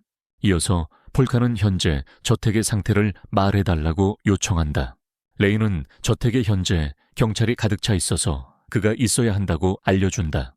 필요한 소개가 끝난 후 그들은 마침내 타케루와 회의를 시작하는데 타케루는 경찰이 범죄자를 제압하는데 얼마나 무능한지를 지적하며 그들을 완전히 망신시킨다. 우선 그는 불을 내뿜는 벌레와 유령 솔리테어가 시노야마 가족에게 얼마나 위험한지를 지적하고 경찰에게 그들이 왜 아직 이들을 잡지 못했는지 묻는다. 정부로부터 막대한 자금을 받았던 수년 동안 말이다. 이 말을 듣고 이와와 아라세이는 타케루가 왜 이렇게 기분이 나쁜지 궁금해하며 그 자리에 앉아있다. 회의가 끝난 후 두 사람은 나가면서 회의 중에 타케루를 경호하고 있는 범죄자들에 대해 이야기한다. 그들의 방식이 드러나자 두 남자는 상황이 자신들에게 유리하게 돌아가면 시노야마 가족과 대결할 계획을 세운다. 브레인데드 아라세이는 파트너에게 더 자세히 설명해 달라고 요청하고 이와는 폴카와 그가 최근에 일어난 범죄들에 연루되어 있다는 사실을 알려준다. 이와는 오히려 폴카가 모든 범죄의 중심이라고 믿으며 그는 기꺼이 두 사람은 집을 나서면서 타케루는 성가신 이와를 처리할 방법을 생각한다. 그의 살인자들은 그를 제거하자고 제안하지만 타케루는 그들에게 기다리며 그의 조사를 지켜보라고 말한다. 그는 이와가 결국 폴카의 비밀을 드러낼 것이라고 믿기 때문이다. 게다가 그들은 여전히 로잔이 그의 황금 태양을 보호하기 위해 움직이는 것을 걱정해야 하므로 이 이와 상황은 잠시 미뤄질 수 있다. 그때쯤 폴카와 다른 이들이 사요와 그녀의 집사를 위한 새로운 물품을 가지고 도착한다. 하루가 끝나기 전에 그들은 새로운 손님을 위해 다른 방을 준비하고 늦어지면 그들을 침대로 안내한다. 몇 시간 후 자정 무렵 레이는 잠에서 깬 후 폴카와 타쿠미의 방에서의 대화를 엿듣는다. 그 후 그는 일어나서 조용히 폴카의 문으로 다가가 로잔을 속여 그에게 애지중지하게 만든 사기꾼이라고 저주하며 불평한다. 그는 아직 진실을 모르기 때문에 레이는 이 가짜 폴카가 숨은 의도를 가진 사기꾼이라고 생각한다. 안타깝게도 그는 틀렸지만 아직 그 사실을 알지 못했다. 잠깐 시노야마 가문에 기생하는 해충을 처치할 준비를 한다. 그의 뜻대로 일이 진행된다면 그는 진짜 폴카를 상대할 수 있을 것이고 한 번도 로잔의 둘째 아들 같은 약자를 존중한 적이 없었다. 조금 더 설명하자면 레이의 기원 이야기는 10년 전으로 거슬러 올라간다. 그 당시 레이는 암살자로서 첫 번째 임무를 실패한 후 4개의 사지를 잃었고 그의 암살자 집단의 임무에서 독버섯을 기르는 단순한 도구로 사용될 예정이었다. 다행히도 그의 쓰레기 같은 아버지가 그를 그렇게 만들기 전에 로잔이 나타나서 장애인 소년을 배트맨처럼 구입했다. 사람들은 로잔이 관대하다고 생각할 수도 있지만 사실 그는 최신 의수 실험을 위한 실험용 쥐로 소년을 사들인 것이었다. 한동안 로잔은 그 소년을 지켜주며 그가 경호원이 될 만큼 강해질 때까지 훈련을 도와주었다. 그 위치에 오른 브로는 아무것도 그걸 망치고 싶지 않았어요. 다음 장면에서는 리사가 2명의 여자친구에게 시노야마 가문의 관계를 설명하는 모습이 보입니다. 세 사람은 폴카 암살 사건의 용의자를 함께 추리해보지만 곧 아무런 결론을 내리지 못합니다. 그들의 이론에 따르면 용의자는 가족 중 한 명일 가능성이 높고 가난한 소년을 제거하기 위해 무사 조직에서 암살자를 고용하는 것은 어느 정도 타당합니다. 그로부터 그들은 리이가 속한 암살자 가문과 시노야마 가문의 관계를 논의하며 메모를 합니다. 그때 아직 폴카의 문 앞에 있는 리이는 조용히 서서 안에서 벌어지는 대화를 엿듣습니다. 그는 폴카가 고향의 용 마르피와 결혼했다는 이야기를 듣습니다. 리이는 떠드는 소리를 듣고 화를 내며 난리를 피웁니다. 하지만 방 안에서 이상한 소리가 들리기 시작하자 그만둡니다. 잠시 후 이미 소년이 문 밖에 있다는 걸 감지한 폴카는 의도적으로 말을 걸어 그에게 자신이 알고 있음을 알립니다. 레이는 메모를 받고 잠시 경계를 멈춘다. 다음 날 이와는 미사키와 폴카에 대해 논의하기 위해 또 다른 회의를 연다. 이번에는 최근 폴카가 한 이상한 일들에 집중한다. 아라세는 사건을 강화하기 위해 기여한다. 그리고 시간이 지나 이와는 폴카의 새로운 점술 가게 위치를 밝힌다. 도시의 다른 한편에서는 소레이가 편의점에 들렀다가 팬들에게 인기를 끈다. 그는 사진을 찍기 위해 멈추지만 경찰에게 들켜 사방으로 쫓겨다닌다. 한편 폴카와 미사키는 하루 점술 가게를 열 준비를 하지만 시작하려는 순간 이와와 아라세가 소문난 점술가 폴카에게 점을 보러 나타난다. 그들의 출현은 방 안의 모든 사람에게 소름을 불러일으켰고 특히 타쿠미와 이와가 이를 감지한다. 그는 모두에게 점심시간이라며 진정하라고 재촉한다. 법적으로 그들은 근무 외 시간에 누구도 체포할 수 없다. 그러니 괜찮아. 그런 말이 나온 김에 이와는 아라세에게도 점을 볼 건지 묻는다. 아라세는 아니라고 대답하고 그들은 모두 다음 방으로 가서 이와의 운세를 본다. 모두 자리에 앉자 이와는 아이를 귀찮게 하며 놀리다가 그에게 길을 바로잡아 달라고 부탁한다. 바보가 하는 모든 헛소리를 듣고 난 후 폴카는 마법을 활성화하여 눈 색깔을 바꾼다. 시간이 지나자 그는 자신 앞에 구슬에 만화를 주입하고 이와에게 미래를 볼 수 없다고 알린다. 그가 할 수 있는 것은 폴카가 모두를 속이기 위해 하는 속임수를 보고 그 아이가 과거에 많은 혼란을 겪었음을 깨닫는다. 그럼에도 불구하고 그 아이는 운세를 보러 온 두 바보를 관찰하며 그들이 경찰일지도 모른다고 생각한다. 그는 나중에 고발해야 할 경우를 대비해 그들의 얼굴을 기억해둡니다.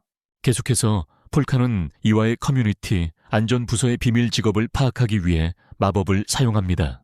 이와는 폴카가 조사를 했다는 사실에 충격을 받지만 그가 마법을 사용했다고 생각하지는 않습니다. 대신 그는 소년이 얼굴에 후드를 쓰고 귀에 장비를 착용하고 있어 타쿠미와 직접 소통하며 정보를 얻고 있다고 암시합니다. 동시에 타쿠미는 이와노미에 대한 더 많은 정보를 찾기 위해 인터넷을 미친 듯이 검색합니다. 그는 그가 커뮤니티에서 일하고 있었다는 사실을 정말로 몰랐기 때문입니다.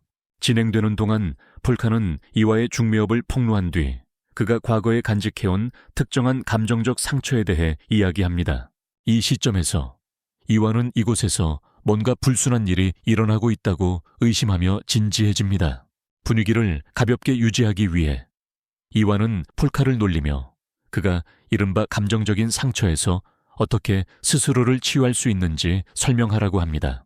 하지만 마법의 영혼이 주입된 펜이 갑자기 나타나 종이의 몇 가지를 휘갈길 때 상황은 심각해집니다. 이와는 무언가가 일어나기를 기다리듯 조심스럽게 지켜봅니다. 레이가 전날 밤에 들은 그 방에서 같은 소리를 듣고 폴카가 그때 마술을 연습하고 있었는지 궁금해한다. 그 순간 이와는 한 번도 아무에게도 말하지 않았던 기호를 쓰는 펜을 보고 화가 나서 참지 못한다. 그 기호는 그의 옛 친구 중 한 명이 이와에게 알려준 것이다. 그 기호를 태우기 전에 그 친구는 이와에게 절대로 그 기회에 대해 다른 사람과 이야기하지 말라고 경고했다. 그것이 도시 자체에 문제를 일으킬 수 있기 때문이었다. 그럼 어떻게 저런 이상한 모양의 펜이 그 기호를 알게 된 거야? 이와는 이제 폴카에게 위협적인 질문들을 던지고 있었다.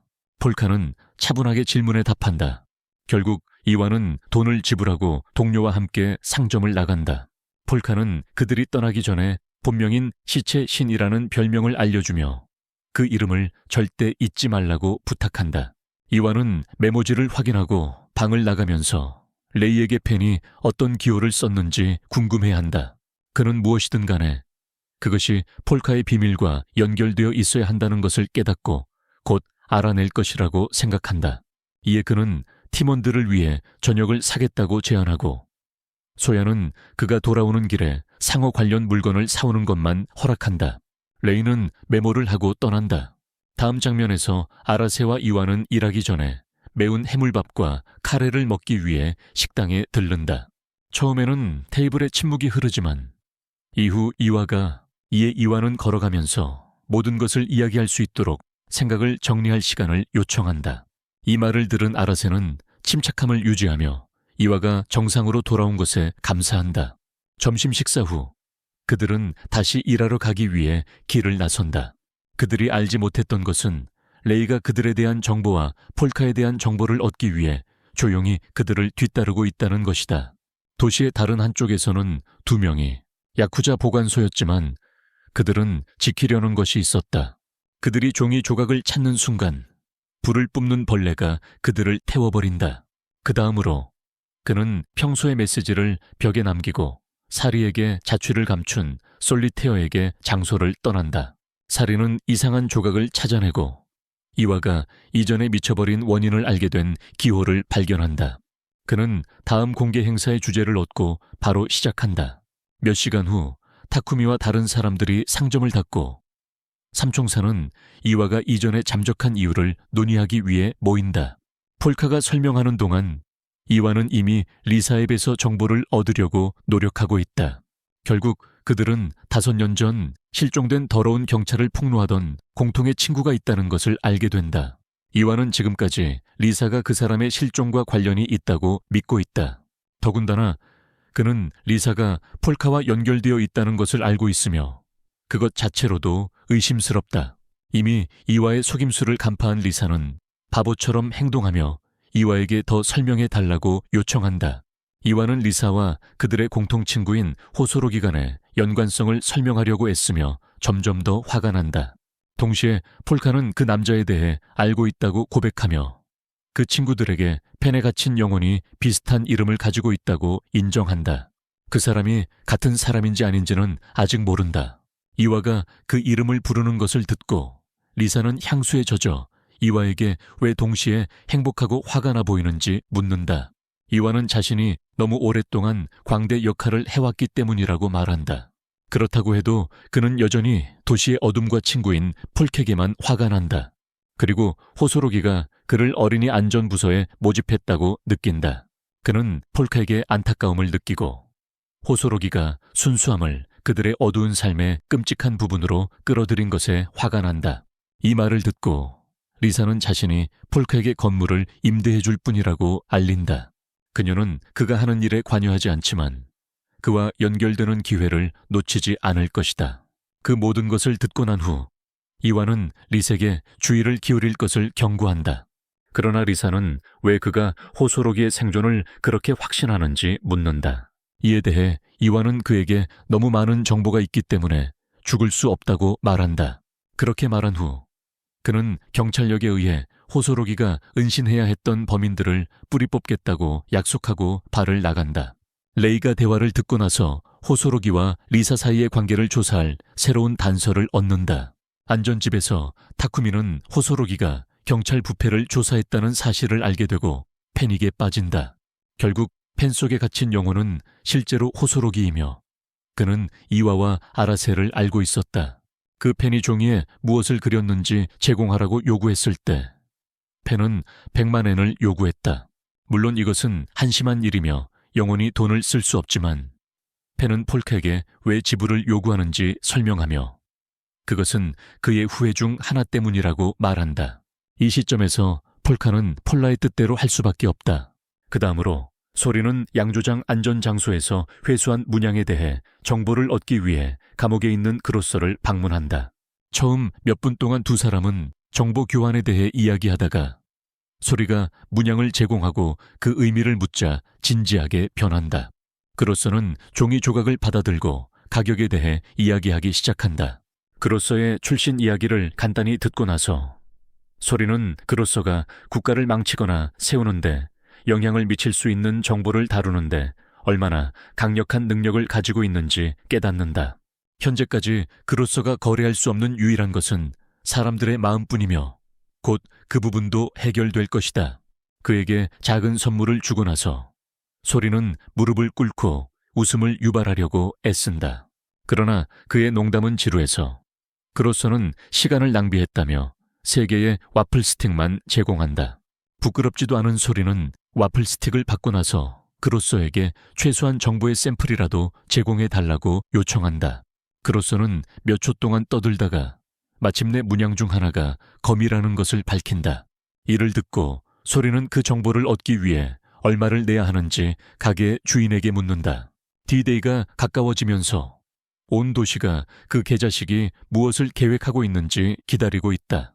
소야는 정오에 일어나 열기구에 있는 심볼이 이전에 본 것임을 인식한다. 미사키는 그의 얼굴에 걱정스러운 표정을 보고 그가 왜 그렇게 긴장하고 있는지 묻는다. 폴카는 그 심볼이 그의 옛 세계에서 무너진 제국의 정확한 휘장이라고 말한다.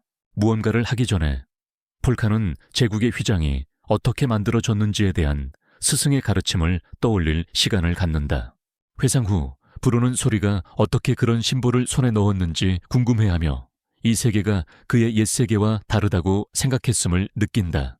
이 기괴한 사건이 발생한 지 몇 분 후 정보와 음모 이론이 온라인에 퍼지며 사람들은 그 휘장이 무엇을 의미하는지 혹은 대중의 눈에 노출되는 것인지 궁금해한다. 이 사건에 대해 확실한 것은 이런 정보가 대중에게 유출되는 것을 싫어하는 사람들이 있으며 그래서 배후의 남자들은 이 범인을 제거하기 위해 신속하게 행동한다는 것이다. 다음으로 아라세와 이완은 소레와 다른 범죄자들이 이 문양을 알게 된 지금 그들의 다음 움직임에 대해 논의한다. 만약 그렇다면 그들은 소레가 5년 전 호소로기의 실종과 관련된 사람들과 연관되어 있을 가능성이 크다고 확신하며 이런 중요도를 가진 문양이 나타난 것은 소레와 다른 범죄자가 그를 겨냥하고 있다는 것을 의미한다. 그러나 당장은 그들은 추측에 그치고 본부로 돌아간다. 한편 소레는 신문을 읽으며 온라인에서 영상을 보며 브림스 위에서 즐거운 시간을 보내고 있다. 그 과정에서 그는 사기꾼에게 문양에 대해 더 알아보기 위해 세 조원 엔이라는 천문학적인 금액을 지불했던 상점 주인과의 만남에서 나머지 이야기를 떠올린다. 처음에는 소레는 상점 주인이 문양 하나 때문에 그렇게 비싼 값을 요구하는 것이 너무 황당하다고 생각했다. 하지만 상점 주인이 그렇게 요구한 이유를 설명하자 그는 그가 그렇게 많은 돈을 청구한 이유를 이해하게 된다. 그 다음으로 그 남자는 그 문양의 의미를 스스로 알아내려고 결정한다. 그럼에도 불구하고 그는 상점 주인에게 도움을 받은 대가를 지불할 계획이며 이때 브림스를 신에 여기저기 날아다니는 가격을 물어본다. 지금 현재로 돌아와서 소레이는 차가운 상태로 있다가 갑자기 1km 떨어진 곳에서 쏜 저격수의 총알에 머리를 맞고 죽는다. 스카이스크래퍼 꼭대기에 있던 저격수들은 자신들이 쏜 것이 가짜였다는 것을 깨닫고 진짜 소레이는 다른 곳에 숨어 있다는 것을 알게 된다. 그들은 임무에 실패한 것에 실망했지만 여전히 상황을 통제한다. 소레이의 암살 시도 후 몇 분 지나지 않아 진짜 소레이는 다시 생중계를 시작하고 국가의 모든 TV 채널을 해킹한다.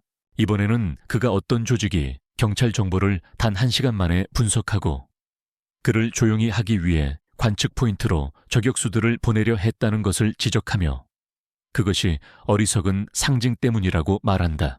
만약 누군가가 어리석은 상징 때문에 살인을 저질렀다면 그 상징에는 더 많은 의미가 있을 것이다.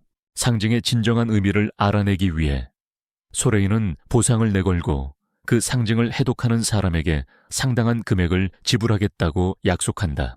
생방송 이후 폴카와 타쿠미는 이 난장판을 수습하기로 한다. 그때 사요가 나타나 모든 진실을 알고 싶다고 요구한다. 처음에는 폴카가 그녀의 의심을 완화하려 하지만 이미 늦었고 사요는 생각보다 똑똑하다. 다음 1시간 동안 폴카는 자신의 모든 이야기를 그녀에게 털어놓고 자신의 옛 세계에 대한 정보도 포함시켜 그녀가 단지 동화처럼 받아들이기를 바란다. 놀랍게도 사요는 진짜 폴카를 너무 잘 알고 있어서 그 이야기를 믿는다. 상황을 과하게 생각하지 않기 위해 사요는 입을 다물겠다고 약속한 직후 샤워를 하러 간다. 그녀가 나간 직후 폴카는 타쿠미에게 사요의 일부 기억을 지우는 허락을 요청하여 그들의 비밀을 지키고자 한다. 타쿠미는 그가 어떻게 그렇게 할 계획인지 묻고 폴카는 피해자들로부터 특정 기억의 일부를 지우기 위해 자신의 마법을 사용하는 방법을 설명한다.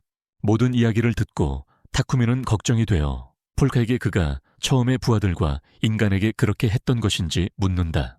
폴카가 그렇다고 하자 타쿠미는 그를 두려워하게 되고 미사키에 대해 이야기한다. 몇 초 후 그들은 그녀가 사라졌다는 것을 깨닫는다. 알고 보니 미사키는 사요를 따라 급한 이야기를 하러 샤워실로 들어갔다. 두 사람 모두 알몸이고 샤워 선반 위에 봉제 인형 폴카가 그들의 곡선을 탐닉하고 있을 때 미사키는 자신의 살인 무기를 꺼내고 사요에게 그녀가 처음으로 폴카를 죽인 사람이라는 것을 아는지 묻는다. 사요는 주제를 바꾸려고 시도하지만 미사키가 그녀에게 더 가까이 다가와 무고한 소년을 죽이려 했다는 이유로 처벌받기를 간접적으로 요청합니다. 사요는 그녀의 변장을 꿰뚫어보고 폴카가 이미 그녀를 용서했음에도 불구하고 처벌받고 싶다고 말했습니다. 그녀는 단지 미사키에게 과거의 범죄에서 벗어나 자신을 그렇게 싫어하지 않도록 격려합니다. 이때 미사키는 놀라움에 멈춰서서 뇌사 상태의 둔부로 알려진 사요가 샤워 중에 사실만을 말한다는 것을 지켜봅니다. 목욕을 마친 후 미사키는 사요에게 자신을 두렵게 생각하느냐고 묻습니다. 그러자 사요는 자신은 미사키를 두렵게 생각하지 않는다고 말하며 미사키가 상어를 좋아한다고 알고 있다는 것을 알려줍니다. 상어에 대해 몇 시간 동안 이야기할 수 있는 사람은 과거에 어떤 범죄를 저질렀든 간에 마음속으로 좋은 사람이라고 생각합니다. 이 말을 듣고 미사키는 놀라움을 느낍니다. 그런 다음 사요는 자신의 상황을 설명합니다. 사요의 경우 우리가 처음에 생각했던 것보다 약간 더 정신이 이상하다는 것을 알게 됩니다. 어쨌든 사요는 카즈키와 시즈키를 처음에 구해준 미사키에게 감사의 인사를 전한다. 미사키가 웃을 때 사요는 미사키의 턱을 가까이 끌어당겨 상어에 대해 말해달라고 부탁한다.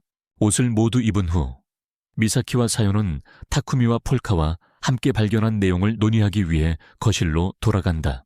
두 사람이 한 말을 다 들은 타쿠미는 사요에게 따지고 진짜 폴카를 제거하려고 히트맨을 고용한 것이 사요였는지 물어본다. 사요는 화를 내며 그런 일은 절대 하지 않았으며 그 관련자를 상어에게 먹일 일도 없다고 말한다. 진짜 폴카의 영혼이 진짜 상어보그 인형에 갇혀 있다는 사실을 알게 된 후 사요는 네크로맨서와 폴카 사이의 어색함 때문에 걱정에 빠진다.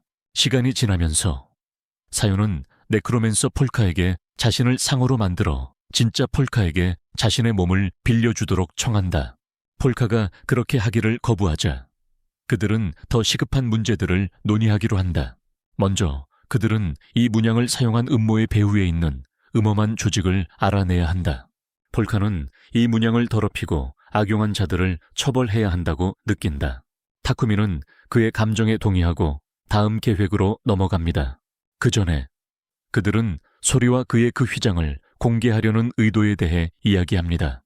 타쿠미는 폴카에게 그의 옛 세계에서 누군가가 여기로 왔는지 여부를 말해달라고 요청합니다. 폴카는 그가 재생 마법을 만들며 옛 세계에서 바빴기 때문에 알 수 없다고 말합니다.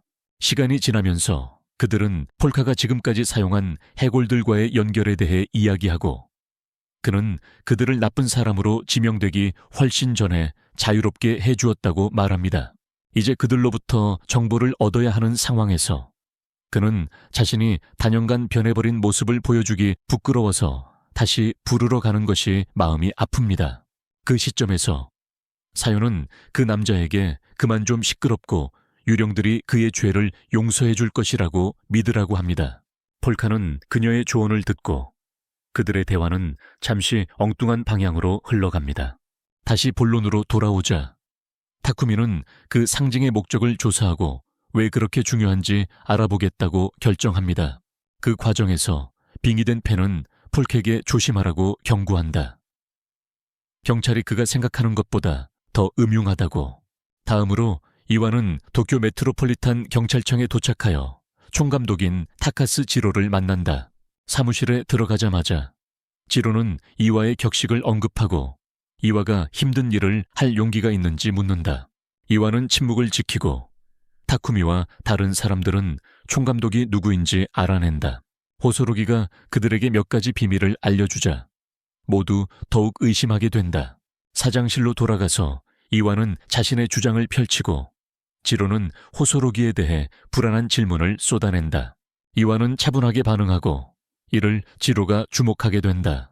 마지막으로 그는 이와에게 조심하고 정신을 차리라고 경고하며 다음 몇 달이 그에게 격동적일 것이라고 말한다.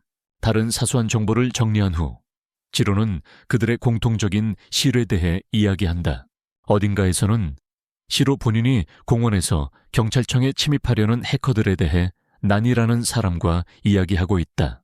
그가 원하는 정보를 얻자 그는 그 사람의 정체가 점쟁이라는 것을 깨닫는다. 소리는 전화를 끊고 이른바 점성술색에 가서 운세를 보겠다는 결심을 합니다. 그 다음 날 그 남자는 폴카의 점성술 가게를 방문하고 2명의 처음 온 여자들에게 어떤 남자가 폴카의 정당성을 증명하는 모습을 듣습니다. 그 남자의 말을 듣고 소리는 희망을 가지며 차례를 기다립니다. 한편 폴카는 일 준비를 하면서 타쿠미에게 마을에서 인기 있는 상징에 대해 유용한 정보를 찾았는지 묻습니다. 타쿠미는 아직 유용한 정보를 얻지 못했다고 답합니다. 대화를 듣고 호소로기에게 사로잡힌 연필이 앞에 있는 종이에 무언가를 적습니다. 그의 설명에 따르면 이 범죄 조직을 배후에서 조종하는 자는 실제로 경찰이라는 것입니다. 그는 5년 전에 그들을 조사하려 했지만 그들은 그를 막았습니다. 타쿠미와 폴카는 연필의 경고를 받아들입니다. 다른 방에서는 레이가 사요를 위해 아침을 준비하면서 폴카와 타쿠미의 대화를 엿듣습니다. 그는 잠시 멈춤과 테이블에 그려진 낙서를 알아차리고 누군가 자동 연필을 사용하듯이 행동하는 것처럼 점점 범인들의 계획에 의심이 들기 시작한다. 다른 장소에서 호소록이라는 이름을 2번 더 듣고 나서 그는 이 사람이 자신의 수사에 있어 중요한 인물임을 더욱 분명히 알게 된다. 다음으로 연필은 자신이 죽기 전에 메시지를 전한 동료이자 신뢰할 수 있는 친구 이와에게 이야기한다. 그러나 그 남자가 약간 정신이 이상해 보일지라도 그는 이와노메가 아라세의 파트너의 마음이 옳은 곳에 있음을 확신시킨다. 도쿄 경찰청 사무실에서 이와노메는 동료들과 함께 팬텀 솔리테르에 대해 논의하기 위해 회의를 갖는다. 이는 도시의 최신 문제 중 하나이다. 그는 닐로드와 그의 상징, 그리고 다음 행동 방침에 대해 몇 가지 크리치한 내용을 적는다. 그때 두 명의 경찰관이 그가 리더로서 적합하지 않다는 등의 말을 주고받는 것을 본다. 아라세는 그들이 하는 말을 듣고 입을 다문 채로 상사의 말을 듣는다.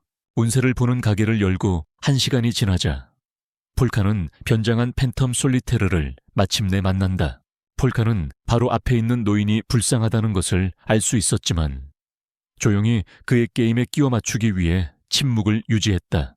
돌아다니며 그를 속이기 위한 말들을 늘어놓다가 폴카는 이미 희망을 잃은 쓸모없는 소리 스오리에게 역으로 돌아서게 한다. 결국 노인은 폴카에게 마을에 퍼져 있는 기호에 대한 정보를 제공할 수 있는지 물어봅니다. 폴카는 그 기호를 살펴보고 바보처럼 행동하다가 결국 그 디자인의 치명적인 결함을 드러냅니다. 그는 호소로기의 펜을 사용해 눈앞의 종이에 원래 기호를 그리며 소리에게 흥미로운 느낌을 남깁니다. 이 발전 소식을 듣고 소리는 너무 흥분해서 거의 본 모습을 잃을 뻔합니다. 펜은 폴카에게 더 많은 정보를 드러내지 말라고 경고하고 폴카는 침착함을 유지합니다.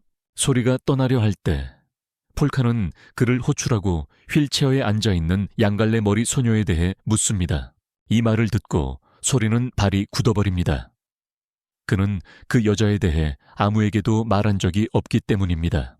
폴카는 소리에게 그 소녀의 영혼이 이미 말하는 형체를 잃어가고 있지만 그가 삶에서 선택한 길에 대해 그녀가 행복하지 않다는 것을 확신한다고 말합니다. 소리는 경고해 준 것에 감사하며 방을 떠납니다. 충격을 받은 채로 밖에서 그 남자는 폴카의 비밀에 흥미를 느끼고 그 뒤에 있는 사람과 그들이 할 수 있는 일에 대해 더욱 알고 싶어 합니다. 떠날 준비를 하던 소리는 비 오는 날 집으로 돌아가는 두 이상한 여성들이 뛰어다니는 것을 발견한다. 그는 그들 중 한 명이 입고 있는 비옷을 보고 그 모습이 불을 내뿜는 벌레와 매우 비슷하다는 것을 깨닫는다. 그가 맞다면 그 벌레도 자신의 운세를 보러 나타난 것이었다. 동료들과의 회의가 끝난 직후 이와와 아라세는 유령 솔리테어 추적에 대한 최신 업데이트와 현재 모두가 알고 사랑하는 기호의 오류에 대해 논의한다. 아라세는 이런 비밀을 경찰의 누군가에게 맡길 수 있을지 물어보지만 이와는 그가 함께하는 사람에 대해 매우 조심하라고 경고한다. 호소로기가 숨었던 것처럼 되지 않도록, 게다가 솔리테어를 잡는 것은 그림자 속에 숨어있는 사람들이 실수를 하게 만들어 자신을 드러내게 하는 데만 도움이 될 것이다. 그러므로 지금은 그들의 일을 하고 이용할 수 있는 경찰들을 효율적으로 사용한다. 새로운 시작을 축배를 들며 두 놈 중 한 명이 이와에 대해 험담을 한다. 그들은 이와를 자극하기 위해 소변 싸움으로 끌어들이려고 한다. 하지만 이와는 그들의 최종 목표를 깨닫고 그들에게 자신의 생각을 전한다. 다툼이 끝나갈 무렵 그 남자는 거의 이와에게 물리적으로 다가가려 하다가 아라세에게 막혀 팔이 부서질 듯한 고통을 당한다. 이와가 그의 공영을 구해주었음에도 불구하고 그 바보는 여전히 입을 다물지 않는다. 대신 그는 아라세에게로 가서 그가 과거에 주도했던 불법 작전에 대해 그를 불쌍하게 만들려고 한다. 아라세는 이미 자신의 실수로 인해 비참한 벌을 받았다고 알려준다. 하지만 그 남자가 다른 말을 하기도 전에 두 명의 고위 간부인 야츠와 단조가 나타나 불만을 잠재운다. 먼저 단조는 은근히 그 바보의 팔을 탈구시키고 다시 제자리로 고쳐준다. 그 후 그는 미소를 지으며 이와와 아라세에게 인사를 건넨다. 곧이어 고위 위원인 하바키가 그 층의 모든 사람을 확인하러 나타나고 단조는 그를 멀리하게 한다. 이 바보들을 방에서 쫓아낸 후 고위 위원은 설명을 요청한다. 이와는 그를 별도의 빈 방으로 데려가 모든 것을 설명한다. 이 말을 듣고 담당 수사는 그들이 그냥 스트레스를 풀려고 한 것일 뿐이라고 그에게 화를 내지 말라고 말합니다. 이와는 감사하다며 자신이 마땅치 않아도 항상 자신을 위해 변호해주는 사람에게 고맙다고 말하고 경찰력을 자랑스럽게 만들겠다는 약속과 함께 바로 떠납니다. 떠난 후 이완호매는 다른 동료들과 복도에서 바로 일을 재개하기로 합니다.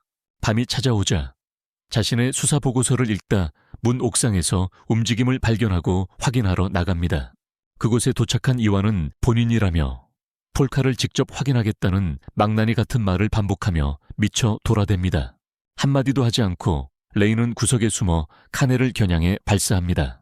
폴카가 자신을 공격한 줄 알고 미친 듯이 생각하는 남자가 말을 걸며 자신을 보여달라고 외칩니다. 레이는 구석에서 튀어나와 노인에게 자신의 이름을 말합니다. 죄송은 이렇게 아무런 중요성도 없는 소년을 보게 되어 실망하지만 얻을 수 있는 대로 받아들입니다. 옥상에서 소란이 벌어지는 동안 가짜 폴카는 진짜 폴카 인형 옆에서 잠을 자고 있습니다. 인형은 방에서 뭔가 이상한 것을 감지한 뒤 갑자기 깨어나 벽에 있는 익숙한 불타는 글씨를 바라보며 불을 뿜는 벌레가 근처에 있음을 알린다. 한편 가짜 폴카는 깊이 잠들어 그의 옛 세계에서의 기억 중 하나를 꿈꾸고 있다. 그날 그는 주인과 함께 도서관에서 편안히 지내고 있을 때 갑자기 다른 방에서 고함치는 소리를 들었다. 당황한 그 당시의 강령술사는 무슨 일이 일어났는지 조사해 보려 했지만 주인은 그를 진정시키고 제국의 몰락에 대비하라고 재촉했다. 꿈의 끝에서 그녀는 그를 끝까지 아이라고 부르며 그가 소중히 여기는 이들을 아끼라고 경고한다. 그들이 오래 함께하지 않을 수도 있기 때문이다. 이제 그는 다른 세계의 적이 되었기 때문에 폴카는 주인의 소망을 저버린 것에 대해 슬퍼한다. 자기 혐오에 빠져 있을 때 그의 폐하가 꿈속에 나타나 그를 위로해준다. 바로 그때 인형이 그를 다시 깨우고 폴카는 곧 벽의 글씨를 발견한다. 그는 방 안에 타는 냄새를 조사하기 위해 일어나고 글씨가 여전히 뜨겁다는 것을 깨닫는다. 그가 뭔가를 하기도 전에 그는 알 수 없는 번호로부터 전화를 받는다. 전화를 받자마자 상대편은 그에게 사바라몬의 사생아인지 묻는다. 이것은 폴카가 자신의 옛 세계에서만 들었던 이야기라 그런 누군가가 그 용어를 알고 있다는 것에 걱정하게 된다. 여전히 지붕 위에서 소리는 계속해서 레이의 반응을 얻으려고 한다. 하지만 여전히 아무 일도 일어나지 않는다. 레이는 곧 그의 잡담에 지치고 그를 무력화하고 붙잡으려고 나아간다. 처음에 소리는 그를 과소평가하지만 첫 공격 후 소리는 이놈이 생각보다 성가시지 않다는 것을 곧 깨닫는다. 다음 몇 분 동안 소리는 레이의 공격에 걸리지 않으려 최선을 다한다. 몇 미터 떨어진 다른 건물 위에서 타케루의 경호그룹에 누군가가 그에게 전화를 걸어 상황을 업데이트한다. 현재 진행 중인 상황의 비디오 증거를 본 타케루는 레이와 소리 사이의 문제를 해결하기 위해 레밍스를 현장에 보내기로 한다. 그 사이 폴카와 불을 내뿜는 벌레 사이의 긴장감이 고조되며 폴카는 그 이상한 남자가 아는 것이 많아져 점점 더 걱정하게 된다.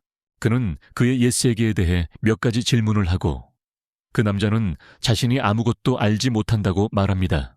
통화 중간에 불을 내뿜는 벌레는 그의 다른 자아와 함께 폴카의 진정한 본성을 알아내기 위해 이야기합니다. 곧 그는 폴카의 인간성에 의문을 제기하며 그가 진정 무엇인지 드러내라고 요청합니다. 반면 폴카는 그의 마법을 사용하여 건물 주위의 영혼을 감지하고 곧 그는 레이와 소리가 지붕에서 격렬하게 싸우고 있는 것을 발견합니다. 잠시 멈춘 후 소리는 레이와의 문제에서 벗어나려고 합니다. 반면 레이는 이 바보가 얼마나 느리면서도 예측할 수 없는지에 대해 화가 나 있습니다. 게다가 그는 이 시간에 왜 그 건물에 있는 걸까요? 그는 폴카를 만나러 온 건가요? 아니면 숨은 의도가 있는 걸까요? 글쎄요, 레이는 곧 알게 될 것입니다. 호소로기의 이름을 언급한 후 레이는 소리의 흥분을 알아차리고 진전을 이룹니다. 소리는 작은 소년이 자신에게 유용하다는 것을 증명한 것을 칭찬한다. 그는 무언가를 불쑥 내뱉고 호소로기에게 나중에 보답하겠다고 약속한다. 이것은 레이를 걱정하게 만들고 그는 소리에게 더 자세히 설명하라고 요구한다.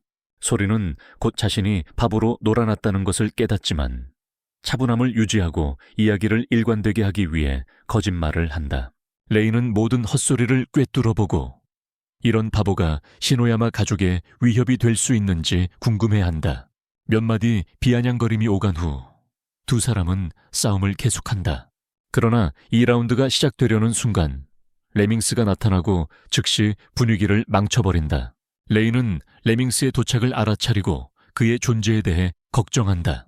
그는 그가 나쁜 소식이라는 것을 알면서도 침착함을 유지하고 소리에게 그 신비로운 남자와 공모하고 있는지 묻는다. 소리는 공영에서 벗어나기 위해 계속 떠들지만 곧 레밍스는 충분하다고 결심한다. 그는 소리 쪽으로 몸을 돌리고 그를 잡으려 준비한다. 레이는 기회를 보고 그를 공격한다.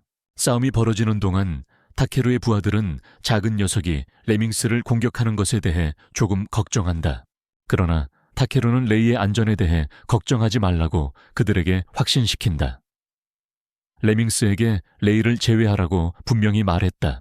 현재 레밍스는 그의 명령을 따르는데 매우 의무감을 느끼고 있어 레이는 아무 일도 겪지 않는다. 그 무렵 레밍스는 자신의 명령을 기억하고 소리 쪽으로 걸어가 그를 붙잡으려 한다. 레이는 무시당한 것에 모욕감을 느끼고 레밍스를 막기 위해 사용할 수 있는 모든 무기를 동원한다. 물론 레밍스는 레이의 공격을 아무렇지도 않게 뚫고 나가며 소리에게로 계속 나아간다.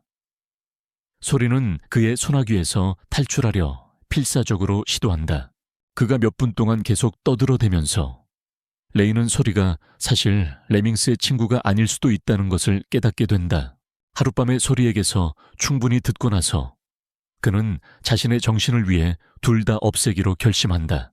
그들의 큰 전투의 3라운드가 시작되려 할 때 야츠와 도는 폴카의 안전 가옥 밖에 나타나고 불을 내뿜는 벌레 하나가 건물을 응시하며 서 있는 것을 발견한다. 두 사람은 그녀에게 이야기를 하자고 부르고 자신들이 경찰의 일원이라고 소개한다. 계속해서 그들은 그녀가 새벽 3시에 거리에서 무엇을 하고 있는지 묻고 그녀는 침착함을 유지한다. 동시에 불을 내뿜는 벌레는 전화를 끊고 폴카는 그의 상상력을 마음껏 발휘하며 그 불을 내뿜는 벌레가 자신에 대해 무엇을 알 수 있을지 궁금해한다. 그의 옛 세계에 대한 나쁜 기억을 더 떠올린 폴카. 네크로맨서는 화가 나서 그의 제국을 더럽히는 자들에게 잊지 못할 교훈을 주기로 결심한다. 그는 자신의 집 주변 상황을 다시 살펴보고 모두가 확실하다고 판단한 후 자신을 베어 피를 사용하여 스승에게 배운 기술로 네더월드 오버플로 월드라는 것을 만든다. 회상 장면에서 폴카의 네크로맨서 스승이자 이전 비아디안 제국 궁정 마법사인 이슬릴 소드플레일이 무너진 제국이 있던 땅에서 여유롭게 쉬고 있는 모습이 보인다. 그녀의 친구 중 한 명인 롬멜카가 나타나서 쓸데없는 이야기로 그녀를 지루하게 만든다. 이슬릴이 충분히 지치자 그녀는 바보를 조용히 시키고 삶에 대한 철학을 계속 이야기한다. 그녀는 어떤 사람들이 성숙해지는데 얼마나 오랜 시간이 걸리는지를 언급하며 현재의 가짜 폴카인 그녀의 제자를 지적하고 그가 사랑하는 이들에 대한 이상한 공감 능력을 언급한다. 로멜카가 폴카의 남자라는 본성을 비하하는 동안 이슬릴은 그녀를 외면하고 폴카가 미성숙한 소년이 아님을 깨닫도록 도와준다. 그녀는 그가 자신의 의지가 없고 사랑하는 사람들을 위해 살아가기 때문에 그를 소년이라고 부른다. 그렇기 때문에 사랑하는 사람 중 누군가가 위험에 처하면 그는 통제를 잃고 이전보다 훨씬 강해진다. 그녀의 정확한 말은 그날 밤 폴카가 건물 전체를 그의 그물에 가두면서 실현된다. 밖에 있는 소녀는 분위기의 변화를 느끼고 다음에 일어날 사건에 참여하지 않기로 선택한다. 하지만 떠나기 전에 그녀는 정상적으로 행동하고 경찰관인 야츠와 돈자에게 아버지와 함께 잃어버린 개를 찾고 있다고 거짓말을 한다. 그때 불을 뿜는 벌레의 다른 부분인 남자가 나타나 자신의 역할을 잘 수행한다. 경찰이 그녀에게 왜 우비를 입고 있냐고 묻자 그녀는 더럽히지 않기 위해서라고 대답한다. 그들의 대답에 만족한 경찰은 두 사람을 풀어준다. 하지만 폴카는 그곳에서 불순한 일이 일어나고 있음을 알 수 있었다. 그는 소녀의 진짜 본성을 알고 있다. 그녀가 그에게 그 상징에 대해 질문을 하러 왔던 때를 기억하기 때문이다. 그의 실험쥐들을 제어하기 위해 강령술사 폴카는 자신의 사원의 범위를 도시의 큰 부분을 덮도록 확장한다. 다른 어떤 일을 하기 전에 그는 그의 주인이 이 위험한 기술에 대해 처음 이야기했던 때를 회상한다. 개념과 올바르게 사용하는 방법을 포함해서 그녀에 따르면 그가 이를 설정할 수 있다면 악의 눈이 없는 사람들은 그의 위장을 파악하는 데 어려움을 겪을 것이다. 그들이 알아차릴 수 있는 것은 분위기의 약간의 변화뿐일 것이다. 결국 그녀의 말이 맞다. 폴카가 지붕에 조금 더 가까이 다가가면서 그는 레밍들과 직접 마주치지 않기 위한 계획을 세우고 대신 레이와 그 자식 소리에게 집중한다. 그녀는 걱정이 되어 폴카에게 의심을 피할 계획이 무엇인지 묻는다. 그 시점에서 폴카는 그 건물에서 그가 도와준 영혼들의 팔을 빌려 보이지 않는 팔들의 군대를 만든다. 여전히 지붕에 있는 소리는 분위기의 변화를 감지하고 너무 늦기 전에 그곳을 떠나기로 결정한다. 그는 레밍에게 가벼운 공격을 시도하지만 레밍은 그것을 피합니다. 그가 소리를 잡으려고 조금씩 다가가자 폴카의 보이지 않는 팔이 그를 붙잡고 몇 초 동안 제지합니다. 소리는 집 주변의 이상한 일들을 알아차리고 이를 이용합니다. 반면 폴카는 조금 더 적극적으로 나가기로 결정합니다. 그는 보이지 않는 손의 범위를 늘려 하늘 높이 뻗어 소리라는 악당을 잡으려고 합니다. 소리는 이미 하늘 높이 날고 있습니다. 야츠와 돈자는 땅에서 범인을 보지만 너무 흥분해서 신고할 수 없습니다. 이상한 일이 일어날 때 타케루의 부하 중 한 명이 그의 상색에 분석을 위해 영상을 보냅니다.